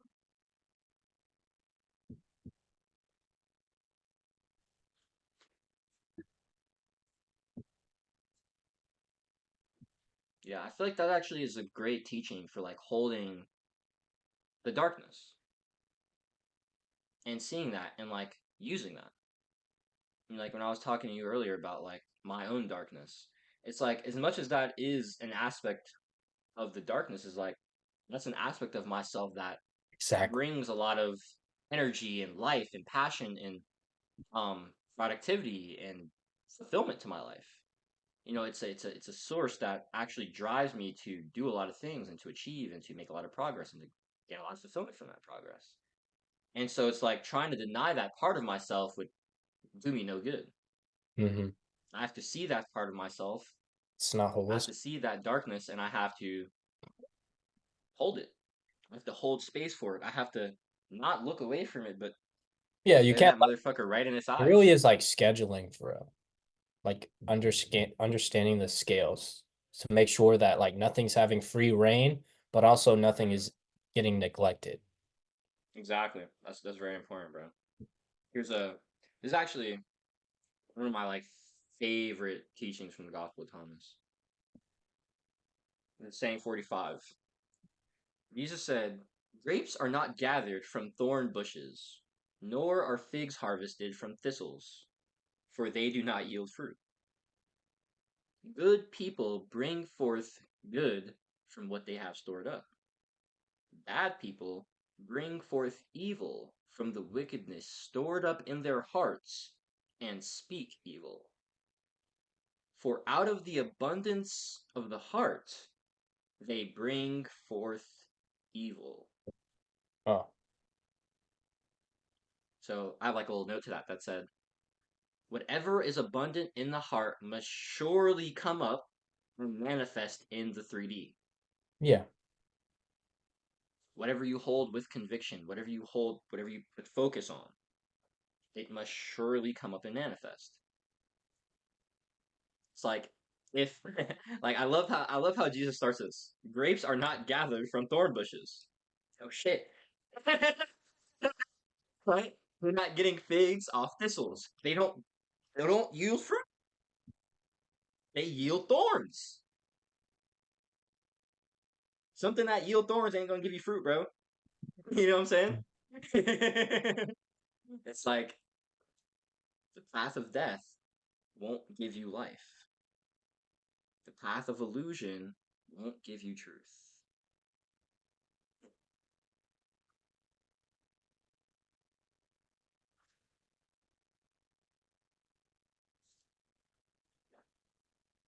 Jesus, what a guy.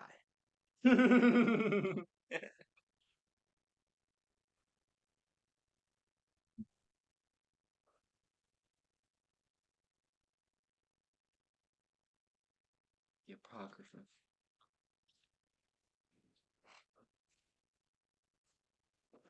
I've been loving the second channel. It's been sick. How many you have on there now? I think today was 4. Hmm.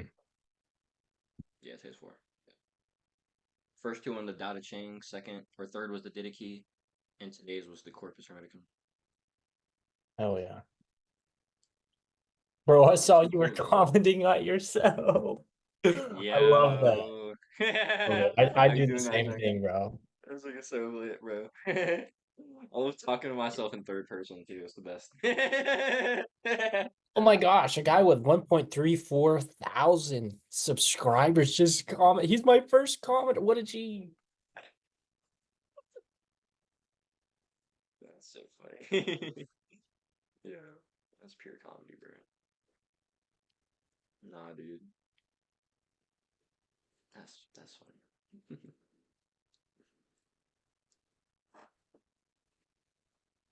I gotta change my bio. Trying to figure out how I can include. I might do mystic and metaphysicist. I really like metaphysicist. I think that's so hard.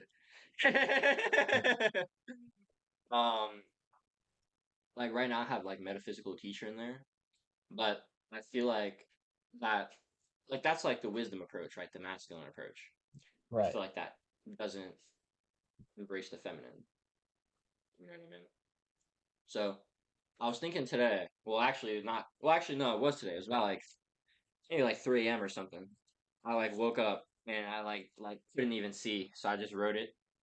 Oh, Out of like the darkness, I'm like, wait, Renaissance man, mystic, metaphysicist, philosopher. I was thinking, I was like, okay, maybe. I was like, I don't know. I was thinking about having philosopher or not. I'm not sure. 'Cause I feel like that is like I feel like having philosopher in there like makes me really feel like official as fuck. Especially because that's really how I identify myself. It's like definitely like as a writer, but like more than anything, it's like yeah, philosopher. It's like philosophy is about a way of life. That's what I help people do, bro. I help people live life, bro. You know what I mean? It's like so. I'm trying to figure that one out.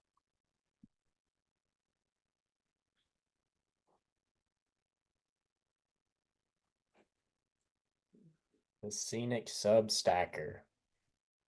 Yo, that is fire, bro. I did not speak for a minute. What if it was mystical metaphysicist? Hold up, that can actually kind of work. Actually, I like this. What is another Mystical word? metaphysicist. S. And I just keep that. No philosopher. Kind of like that actually. I don't care that much about philosopher. Honestly, as long as you know I teach spirituality, that's like the point. You know what I mean?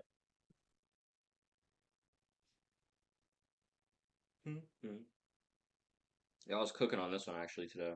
Actually, this was like in the intermission, this first one. I was thinking about purpose, and I think I might have told you about this before. But I conceptualized like the point of purpose is inherently to expand the collective, right?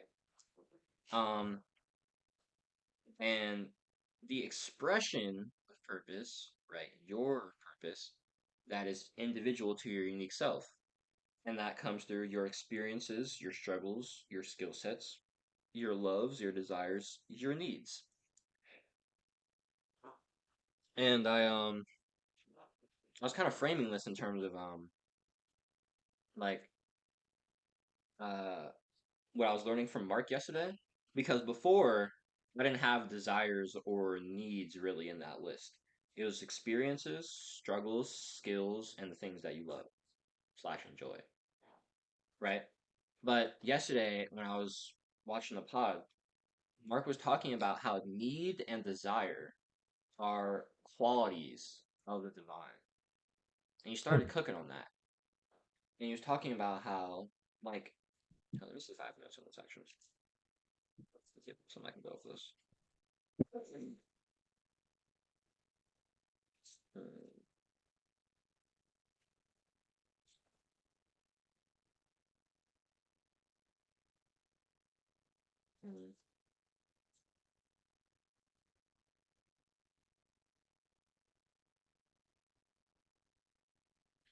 Ah, I think that's what it is. Yeah, yeah. Okay. So inherently, there's two principles of the divine: the masculine and the feminine. The masculine is the being principle. This is what I am. This is the awareness. The feminine principle is the becoming principle. This is embodiment, existence. Inherently, there is what I am, and there is what I am growing into, being and becoming, right?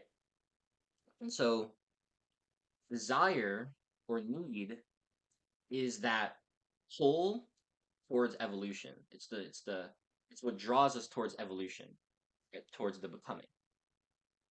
It's that desire to understand myself better, to know myself better, to experience eros, to experience pleasure. And there are also inherently needs that you have. You know, and this was like a big one that Mark was talking about that really shifted for me. Because right in the spirituality space we talk about like detachment. And that's still very important. It's not about not having desire or not having needs. It's about recognizing the true desires from the pseudo desires. Right? Eros versus pseudo Oh, eros. That's what he called it. And pseudo eros, right? Eros is God. What God is. That's the positive polarity. Pseudo eros is the negative polarity, right? And when we try to find God and pseudo eros and the illusion. And that's where we mess up because God's not in Mhm. there. Inherently, it's an illusion because it's an absence of God, right? So I have here all desire is a desire to know God better, connect with God more, and experience God deeper. All desires are built around the law of one and push consciousness towards evolution. Through desire, action, failing, learning, and iteration, we're able to not only be infinite, but become infinite.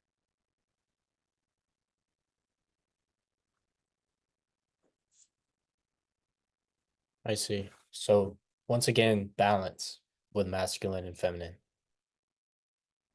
Always. And then there were 6 needs. So these are the 6 needs of Eros. So I'll go through this because this is actually pretty good. First is the need to be intended. So I visualize this as like I was made with a purpose. There was intention behind my creation, right? I'm here for something. Right. 2 is the need to be recognized. Myself, my unique self, needs to be seen. 3 is the need to be loved, but not just loved, love adored. Adored. To be the object of someone's infatuation, the object of someone's desire, right? Mhm. And that's we'll get to that. But 4 is the need to be chosen. That's big. Someone decided to have me. That means something, right? That's free will. There were other options, infinite options, and yet you're here with me. That holds weight. 5 is the need to be desired. I want to feel wanted. I need to feel wanted. And 6 is the need to be needed. And this was actually something that I think definitely caused some like mental separation with me and Erin.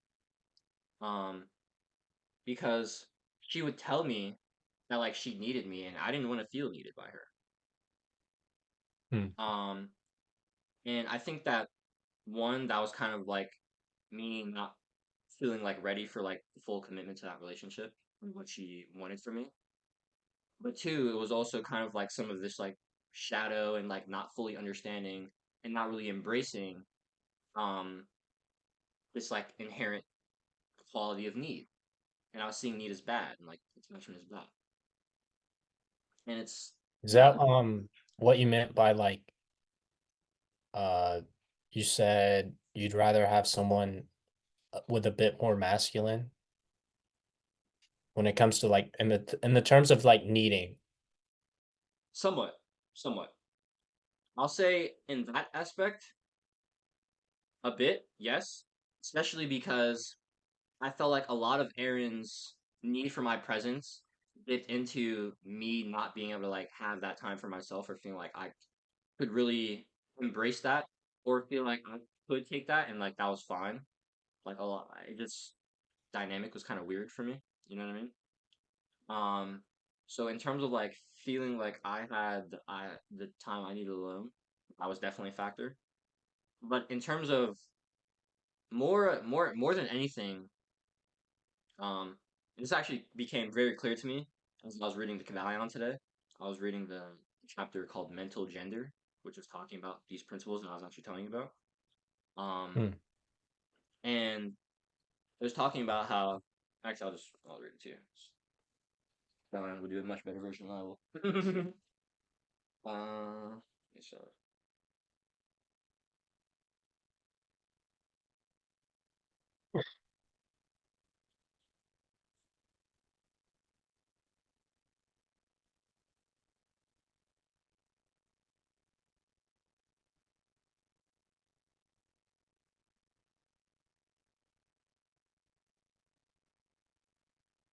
is it? Okay, here it is. Okay. The tendency of the feminine principle is always in the direction of receiving impressions, while the tendency of the masculine principle is always in the direction of giving out or expressing. The feminine principle has a much more varied field of operation than has the masculine principle. Feminine principle conducts the work of generating new thoughts, concepts, ideas, including the work of imagination. The masculine principle contents itself with the work of the will in its very phases. And yet, without the achieve aid or without the active aid of the will of the masculine principle, the feminine principle is apt to rest content without generating mental images, which are the result of impressions received from outside instead of producing original mental creations. Hmm. So does that mean like inspiration is feminine? Yes, yes. Okay. Inherently, all creation is a is Oh, from the right, feminine principle. right. So think about this, right? Earth. A baby grows inside of a woman. Mm-hmm. Right? Like we don't have any part of the child growing. All we have part is the beginning of the process, right? Right. And so the masculine will is there to Oh, begin. It's there to come together so this process of you creation can just made me start. you just made me connect something. So like will going through the wall and then being pulled in by love.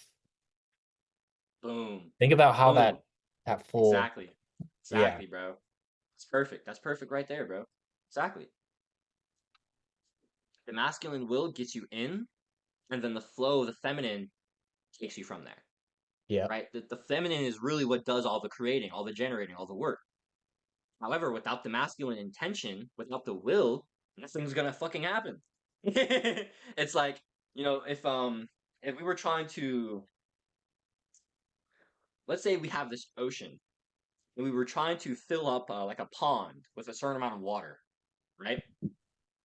Without a channel to get from ocean to pond, a river, we would never get the pond to fill up. We need the intention, the direction, the will of the masculine, the river, so we can focus the flow of the feminine to the direction we want to go. That is how we create. The feminine is the flow, is the energy, is the life. The masculine is the structure that holds that life. Without the structure, woo, we don't got nothing because it's too much. It's infinite. Feminine is infinite in nature. And so the masculine comes with the constraint so we can focus it and we can build something out of it. Facts. All creation is required. Like it doesn't matter if you're making a baby. It doesn't matter if you're trying to create a new reality in your mind. It doesn't matter if you're trying to make art. Masculine intention, feminine flow, structure, flow, intention, desire, vision, creativity, productivity, constraint. You need both. You just can't have one. It's just not a thing. That's beautiful because like love is like truly abundant. So like really like if you want to have something accomplished, it's a matter of your will for real. Now maybe there's some like we haven't touched that, but like maybe there's some things where we have to be more intentional about like the second half or the growing phase. Think about the I growing mean, phase. Like the 9 months, you know, right, right, right, which right. would be like Before it's flow generated, state. yes, the That would be flow generating, state. right, the work itself, right.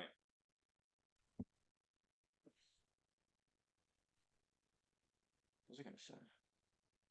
Yeah, I was gonna say something. I don't know.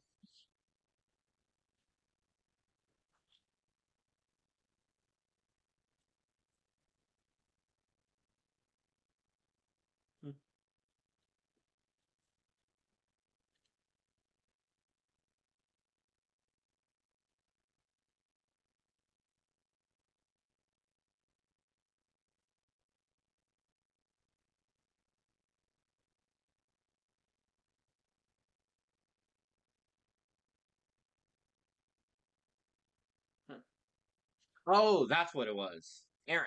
Hmm? That's why that conversation even got brought up.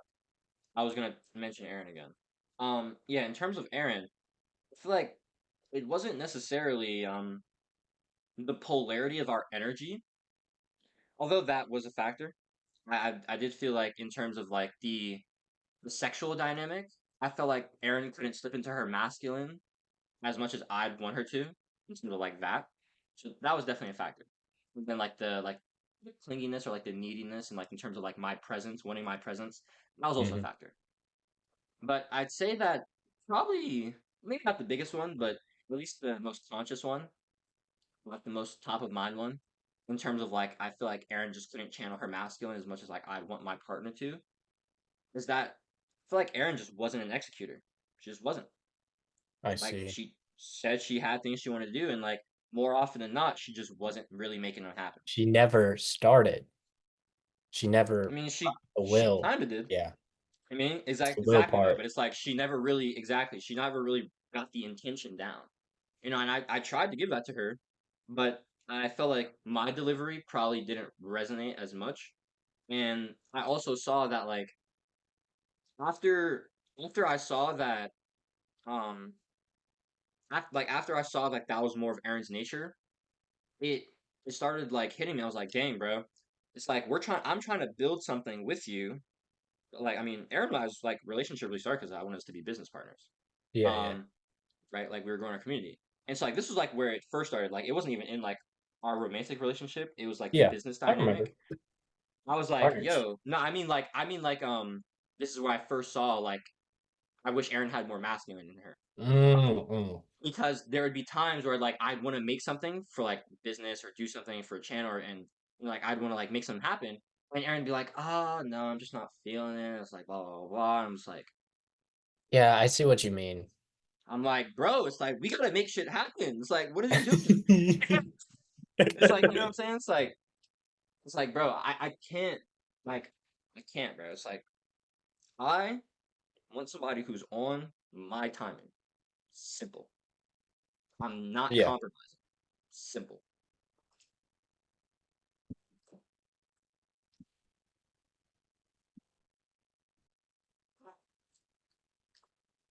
So it's like, does my girl have to be as masculine as me? No, I don't want her to be. Then we wouldn't be polarized. yeah, yeah. No, I want her to be as feminine as I am masculine. That's what I want. I want her Ooh, to be more fluid in her polarity because that's how I am. And Aaron wasn't mhm. like that. Yeah, That's fine. It's just not for me.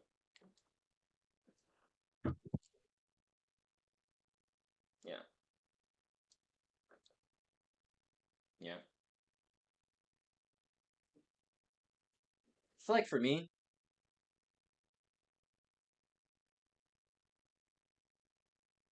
maybe it's like this.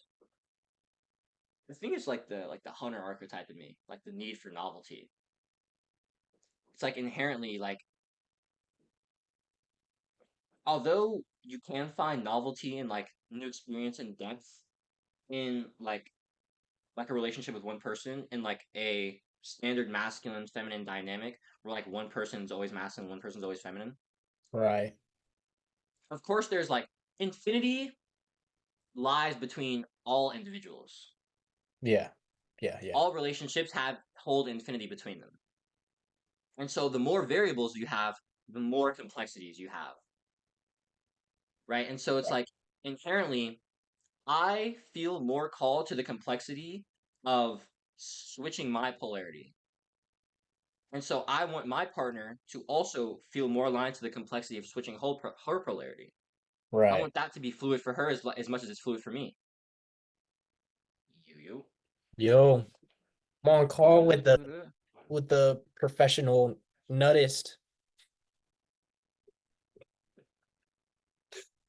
That's your bio, right, sir? You're a professional executor, or you're Professional anti-procrastination nudist. nudist. Is crazy. That's real, bro. That's real, bro. I do be an executor. That's real. 30 Oh, second candles lit. ultimate excuse for real. 30 seconds? Sorry, babe. Talking I'm about. an executor. Wait, I don't get it. Nutting fast, bro. Not Oh, lasting. Yeah, yeah, yeah. See, but in that context, the mission hasn't been executed on.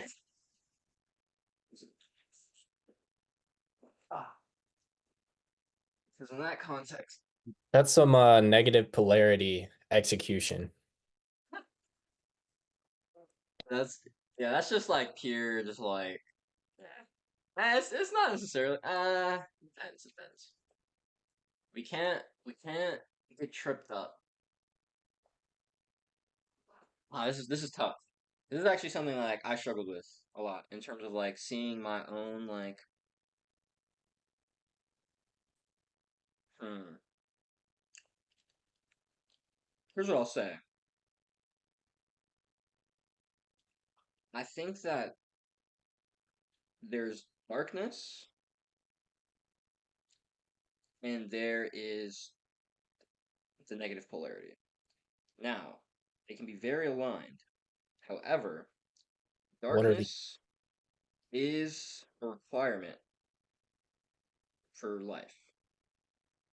hmm, All creations outside of God have darkness.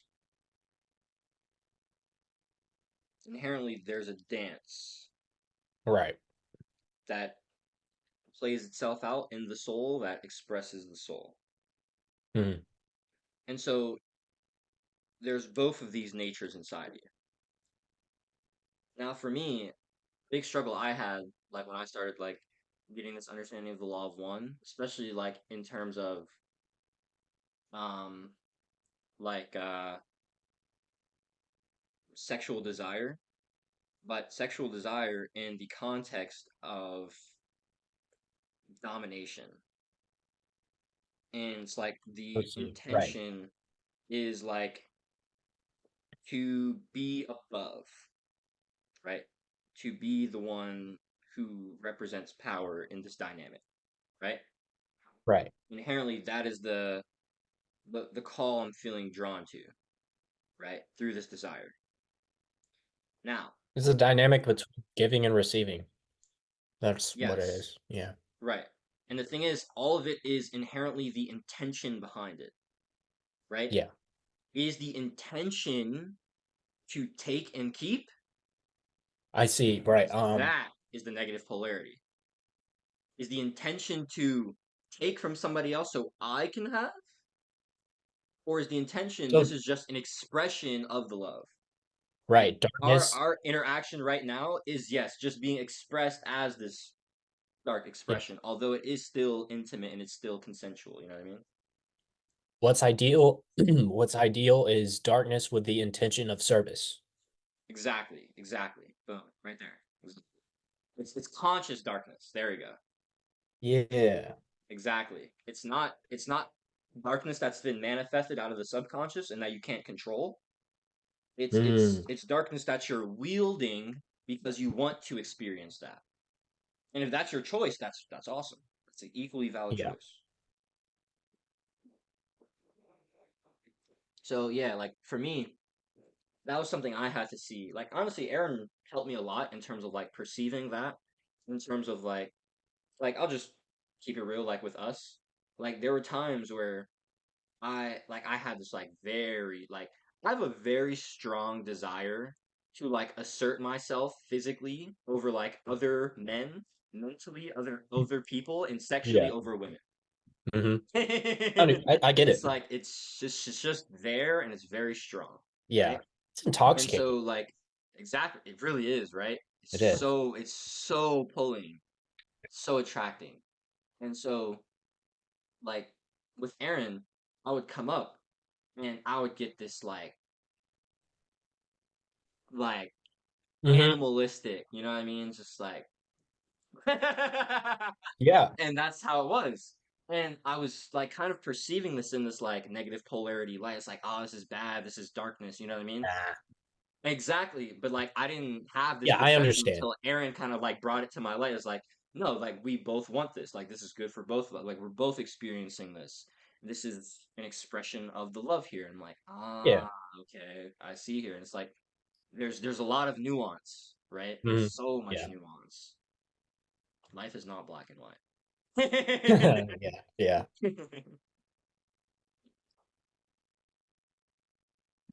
yeah, I think being able to hold space for the darkness consciously. You know what I mean? It's like you can't have it manifest in a way that you can't control it. Yeah. I mean, it's attractive though. It is Like very in attractive. that okay, for like both sides as like, well, I guess wielder and like recipient, Right. especially in that dynamic, in the sense of like intercourse Right. or men, bro. It's It's desirable. physicality. And the thing is, it's desirable for women as well. Exactly. Like women want that as well. And the thing is, like that was a huge part of the Way of Superior Man. Like chapter, I think, was it 6 or part 6? Part 5 is called Your Dark Side. Yeah. Oh, bro, this Like that full part was circle stuff. huge, dude. Oh my It was gosh. huge for me, bro. I'm gonna have to Because like that, steal that book back, bro. dude, I'm so excited Not to go through steal. the Way of Superior Man again. Oh yeah, you have to get yours back, bro. Yeah. I have. um, but yeah, it's like because when I got that understanding, it was like, oh wow, like this isn't something I should be like No, denying. something like You know what I yeah, mean? that's like put on Exactly, the back like burner this. or like cage off. Exactly, Yeah. like this is an aspect of myself. But it's not something to rule either. Because Exactly, obviously, yes, is a good, but like if you're strictly a jackhammer, you could exactly, say and then it's that. like That's you not have that ain't that's what I'm it. saying. Yeah. You're too It's far in wielding. the other path. Wielding. Exactly, wielding. Exactly, bro. Exactly. Wield the darkness. I feel like that's what it is. Wield the darkness as a servant for the light. How do you think I keep this here? Huh. You know what I mean? Hmm? It's literally that's what it is, man. Oh, Even more.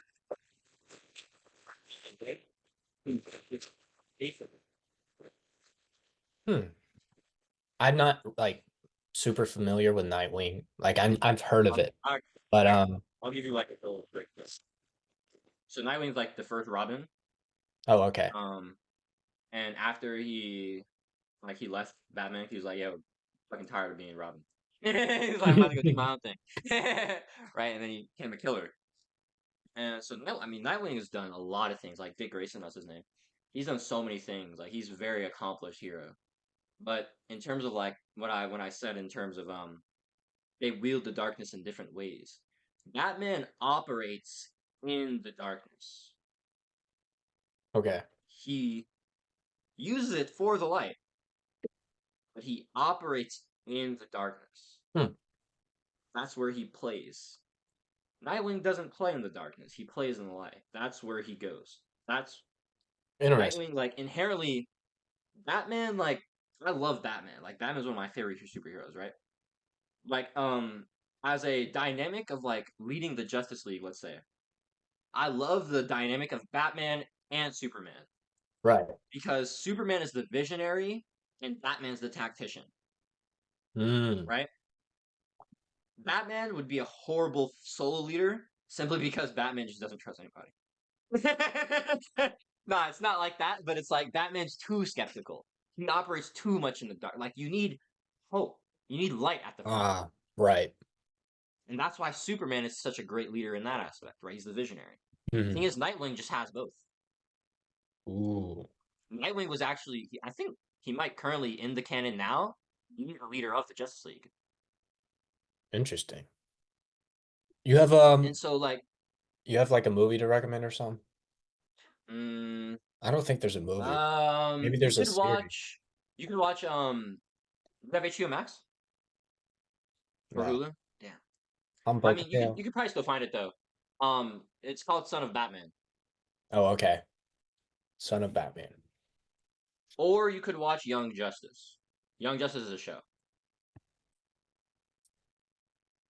I can do movie binges, but I have to like really be in a show to be in a show. Yeah, You know what I that's mean? fair. And the thing is, yeah, nah, don't even watch Young Justice though, because it's great because you get to really see his character. I think Young Justice has an amazing depiction of like Dick Grayson as a character. Like he starts as Robin when he's 13 in season Mhm. 1. The thing about Young Justice is that like it has 4 seasons, but after every season, like it got canceled. And so it took 10 years for us to get 4 seasons. Oh crap! Wait a second. So Young kind Justice. of follows that same timeline.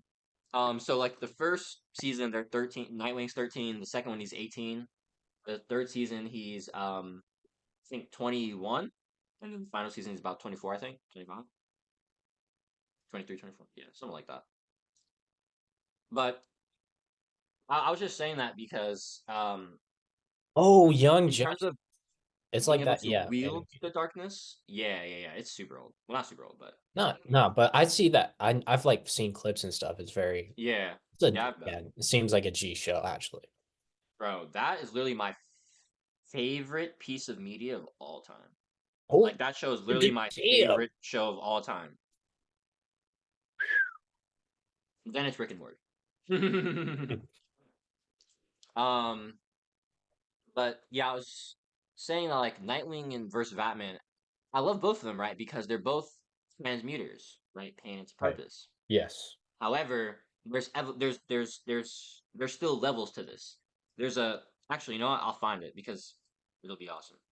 There's a there's a like a time in Young Justice where Batman and Wonder Woman are kind of having an interaction about Robin. And I won't tell you too much just because it'll do you much better to just watch it.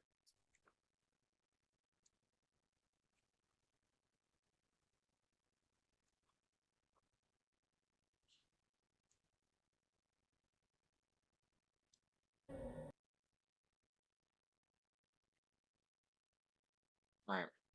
So a bit of context to Fizzy. Basically, the Young Justice wanted to. I mean, the Justice League were deciding on new heroes to induct into the Justice League. Plastic Man. I don't know. The guy's got a pretty substantial criminal record. Oh wait, no sound. We need that. Do. Where is Yeah. Oh wait, no. Sorry. Am I sure? Ah, there we go. Okay. Plastic Man. I don't know. The guy's got a pretty substantial criminal record. Sorry. The guy just cracks me up.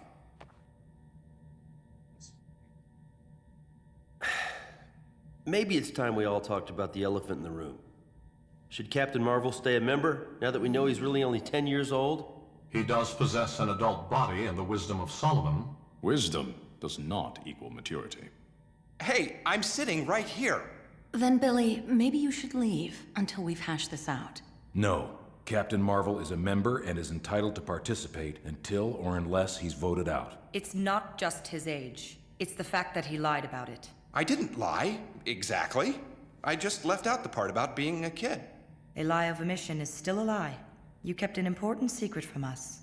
No one in the League knew the truth. I did. I shouldn't be surprised, since you indoctrinated Robin into crime fighting at the ripe old age of 9. Robin needed to help bring the men who murdered his family to justice. So he could turn out like you? So that he wouldn't. Mm.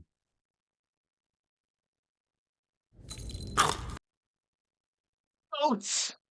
Oh man! If you need the context, you know why I'm sad. So, Batman said he took Robin in so that he wouldn't turn out like him. Right. And I think that just perfectly embodies Batman's own awareness of Ooh. him living in the darkness. Dang, yeah, that's true. You know, the thing is, like, the Bat family is such like it's kind of like a meme. It's like Batman's got all these fucking sidekicks, all these adopted children. It's like it's because Batman needs the light. I see. Robin is Batman's light. That's why he needs Robin. And the thing about Dick Grayson is that he was the first light. In my opinion, he was the brightest one. But he saw Batman at his darkest, and he was able to polarize that. And Yeah. I feel like that experience, especially because, I mean, like Wonder Woman said, he's been fighting crime since he was 9 years old. He has so much experience with both sides. But his embodiment of love always prevails over everything else. And you can't really say the same with Batman. And that's why I think, like, in my opinion, like, Nightwing's a better superhero than Batman. I think he's a better man, too. It's like, I mean, I don't really think that's debatable, honestly. I mean, it makes sense. Balance will always like be better.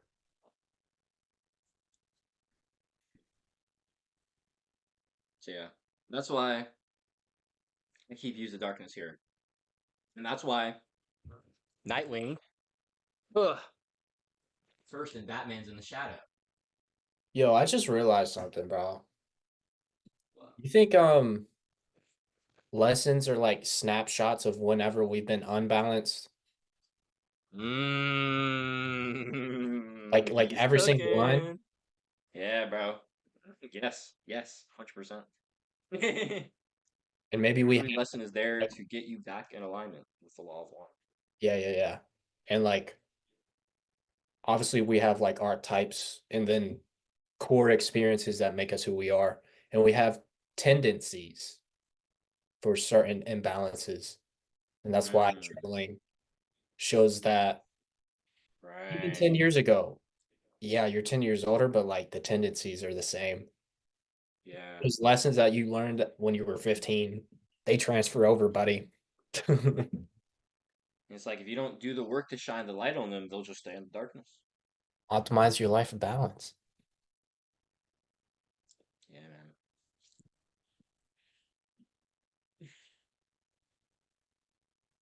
Well, I'm gonna have an interesting call with uh dude from Discord. Mm. I've had like yeah, several calls with him over the uh I guess since YouTube really. And he was like, well, let me read it out actually. Yeah, no. We're planning to have a call soon.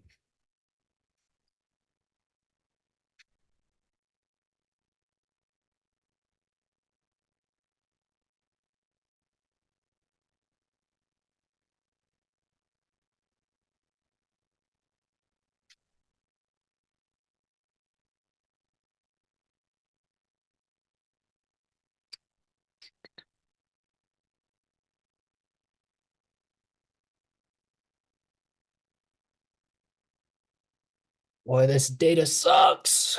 It is what it is. We still on. So you gotta make it happen.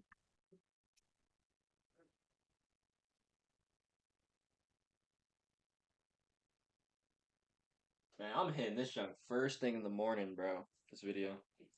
Yeah, I kid you not. After the second time I tried to record it, like the second time I think I went for like 5, 7 minutes, my brain was just feeling cooked. I tried to record it at like 2 or 3 p.m., I think. I'm like, honestly, it's just not happening, bro. Like, the brain can't even fucking make this. Uh, And I knew it would take me like, that video's probably gonna at least be like an hour, honestly. So I'm like, you know what? I'm gonna just record it tomorrow. It's like, I'm not gonna try to make it now if it's not gonna be good. Like, if that quality, quality, makes sense. recovery, and performance. Exactly, bro. That balance. Exactly. All right, it loaded it. Good to hear, brother. I'm so glad you're doing good. I've also planned out my year and action plan doing AI stuff since summer, and I'm starting an agency. Just had a meeting yesterday with a potential client, and starting soon, we'll start doing 100 cold calls a day. Damn. We should do a call soon to keep each other accountable of what we've done so far. I'm excited, bro. This year has to be the year for us. We have to fight the resistance and suffer in pain. There is no other way. And I'm like, that's exactly how I thought. There is another way, and it's called the holistic approach. I'm about to say it's the middle path. Yes, it's understanding both performance and recovery, Yeah, bro. making room Suffering not is just for the certainly work a way, and the fun. but it's not the only one. Yeah, It is a requirement. Absolutely. Because you ain't getting nowhere without the pain, without the uncomfort, without the yes. suffering. Bro, my video That's why we today need the on will. metaphysics That's and what the mysticism, masculine is for. it was titled God Wants You to Suffer. That's It's a beautiful, bro. requirement. It's like when we're out It's of a requirement. order, don't we always suffer? Exactly. It's like suffering is a requirement. However, it's not the only path. It's not the only way towards growth. It's not the only way towards evolution. Because you can get there through love. Facts.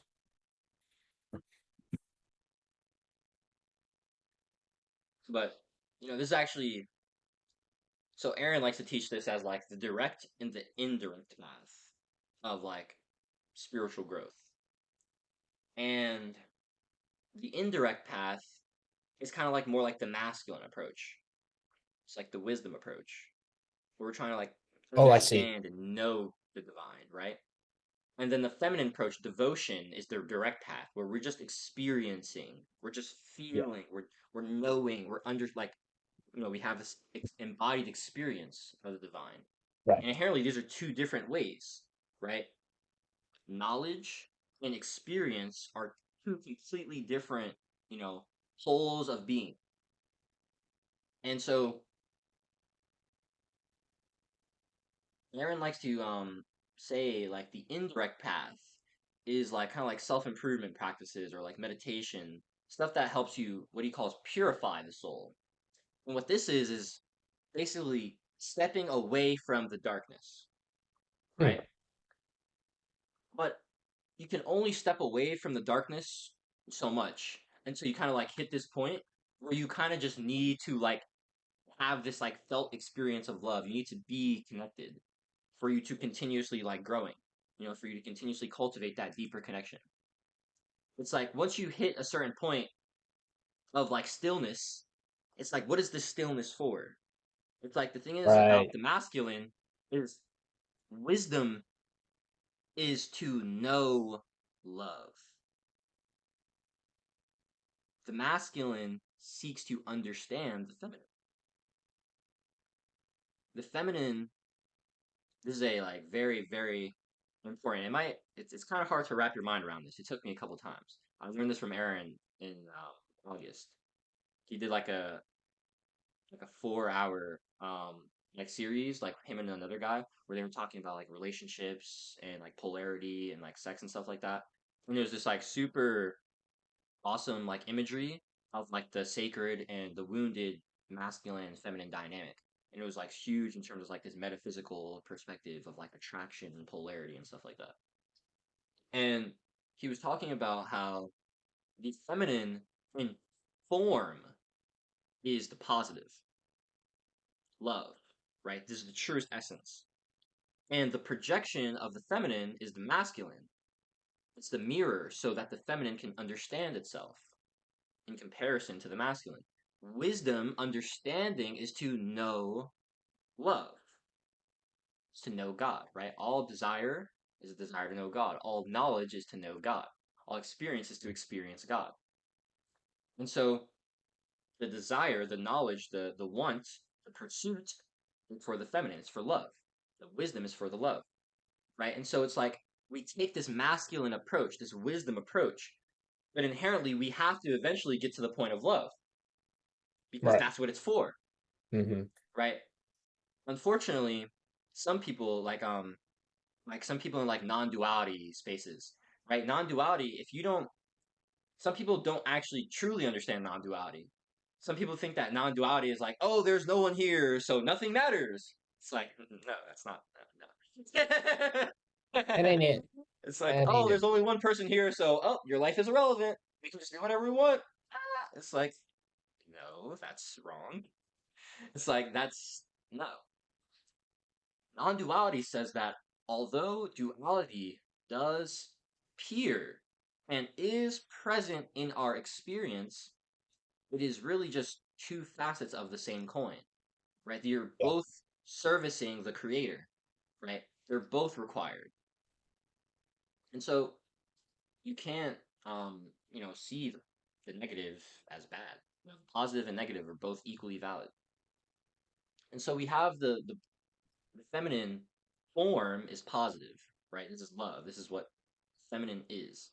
And the masculine form is the negative because it seeks to know love. Now, the function, how it does that, is the reverse. The feminine function is absorbing, it's the negative. it's taking in with itself. It's pulling in, it's attracting, right? The feminine attracts the masculine, and it knows itself in comparison to the masculine. It feels itself in comparison to the masculine. That's how the feminine knows itself.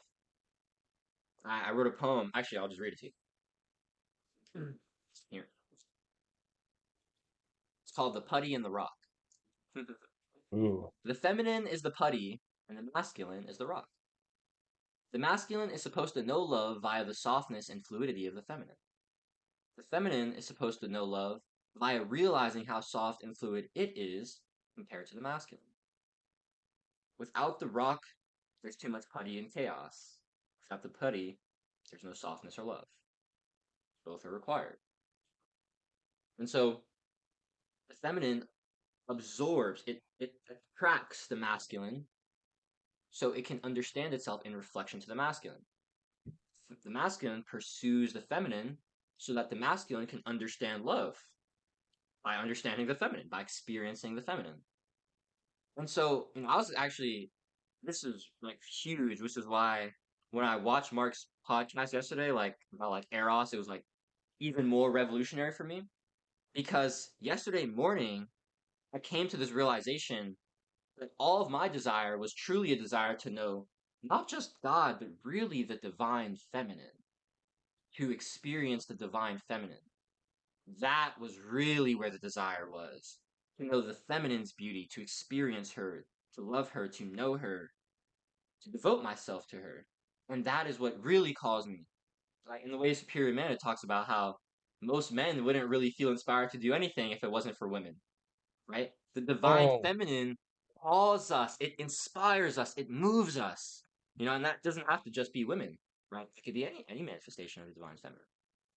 And when I started hearing Mark talk about Eros and how love and like is, like that is the quality of the feminine, that is the nature of the universe, and how the masculine seeks to know, and how the masculine pursues it, gives of itself so that the feminine can absorb and know itself by that. And that polarity, right, that dynamic is how the masculine and the feminine know each other, right? It's that attraction. And that was like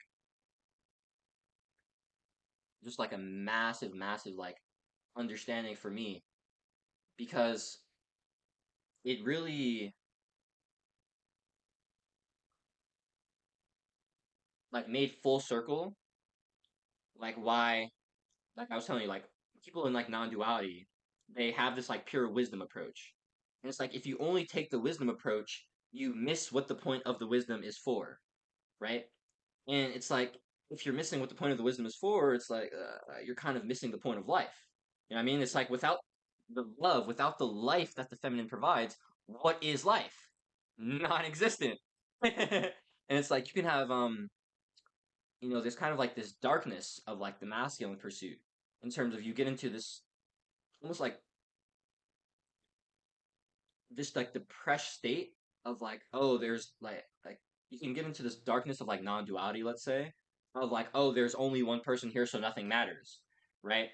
Or there's only one being here, like I don't matter, nothing matters, because you don't actually have like this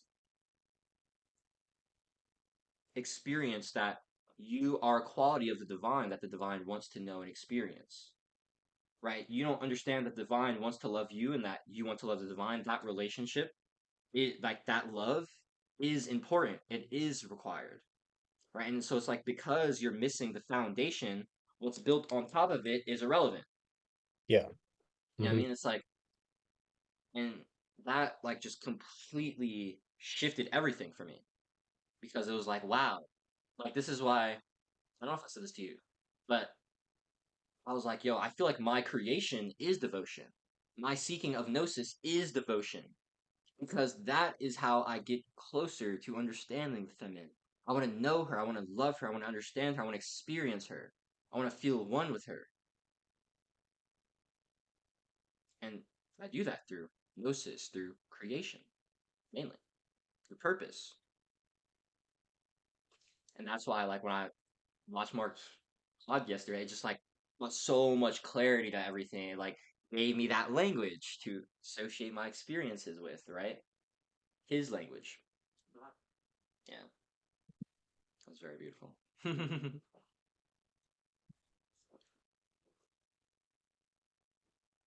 You need to make a video on that.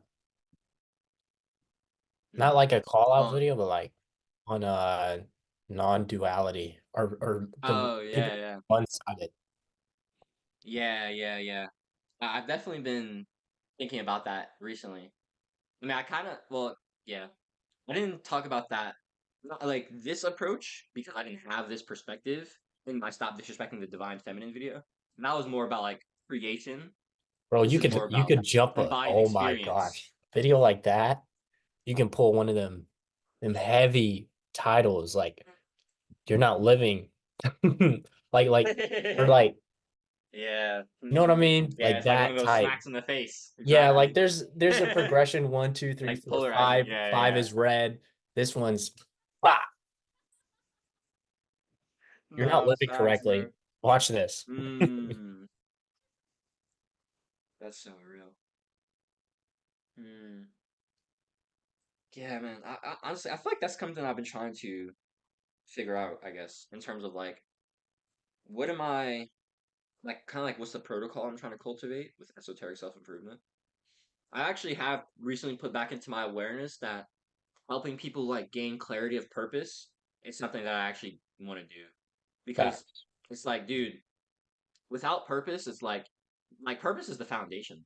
That's what I was It's about to it's say. it's Like it's it's it's the why. foundation, You know what I helping mean? people with a foundation.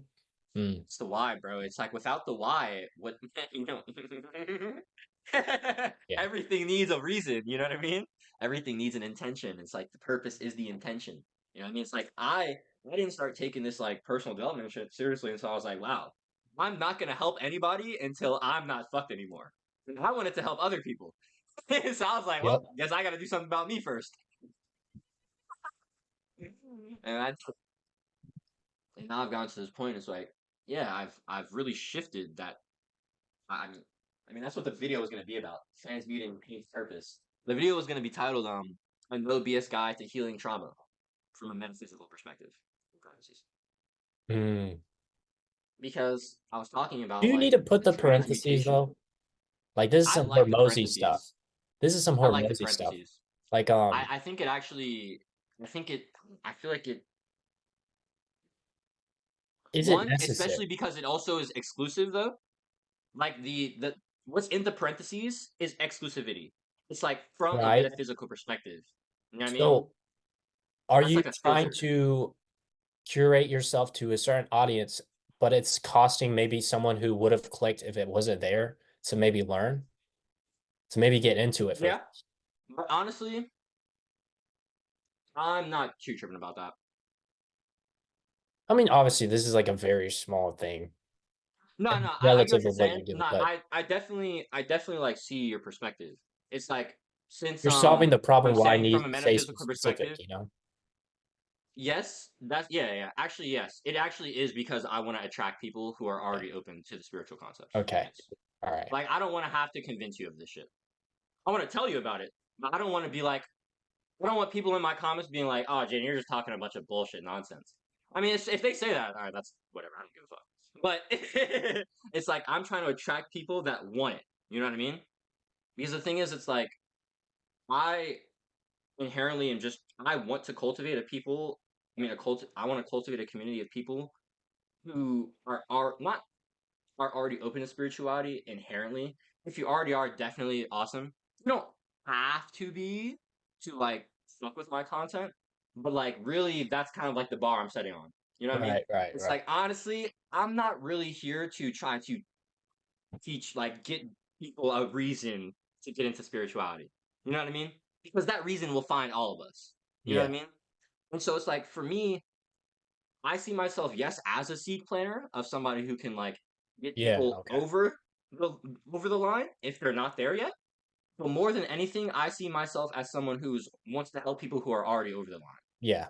Mm-hmm. Because like I feel like my energy is best put into the people who already kind of like have like some foundational Yeah. understanding of these, and I can really hit you with the depth that you're like, oh, now it makes sense. Mm-hmm. You know what I I mean? see. That's why I'm trying to, you know what I mean? And so like, well, almost like all of my stuff kind of like hints at like spirituality or like metaphysics now, because that is the audience I want to cultivate. It's like even if you aren't like super into it, if you're intrigued, you'll click on it. And if you're not, whatever. And it's like the thing is, if you're not, cool. Maybe you could have been my people, but maybe you're not. And it's like I don't really care. I'm not worried about could have beens because I want the for sure's. Okay. So yeah, I'm trying to optimize for the for sure's.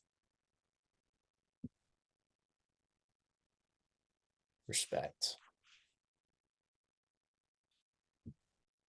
At the same time, basically everything that I talk about in the video is like based in like a metaphysical perspective.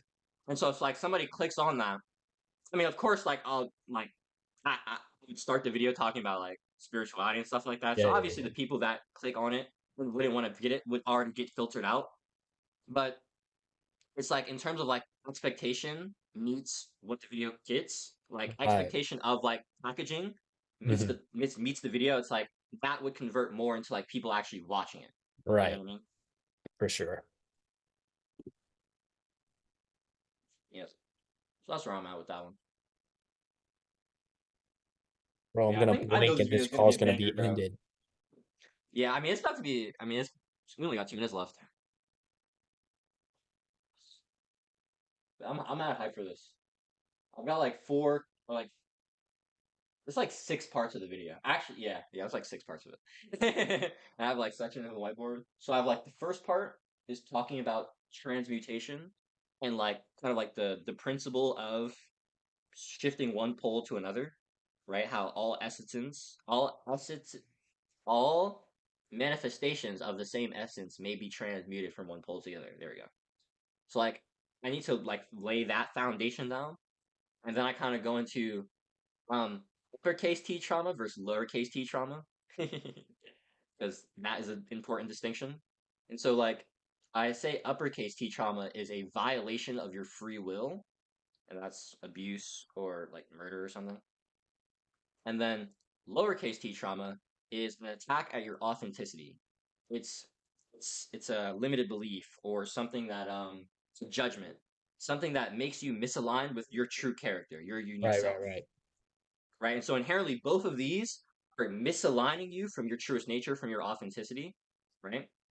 And so both of them are, shame inducing, and they both get you out of alignment with the law of one, Hmm. right? And so that kind of goes into the next part, which is spiritual health, which in my opinion is like one, it's Yo, a I just thought two-part of a caveat. visual. What you got? So that like you know that saying of like the our tongue is like a sword and like words, severing from being connected, bro, to your purpose and stuff. Like it severs it and it leaves you isolated. In the context of shame inducing and judgment. Ah, Yeah, yeah, yeah. yes, yes. Yo, that's great, bro. That's great. That's great. Yeah, I was lost. I'm like, wait, what's the context? Yeah, yeah, yeah. Nah, that's really good, bro. That's really good. That's really good.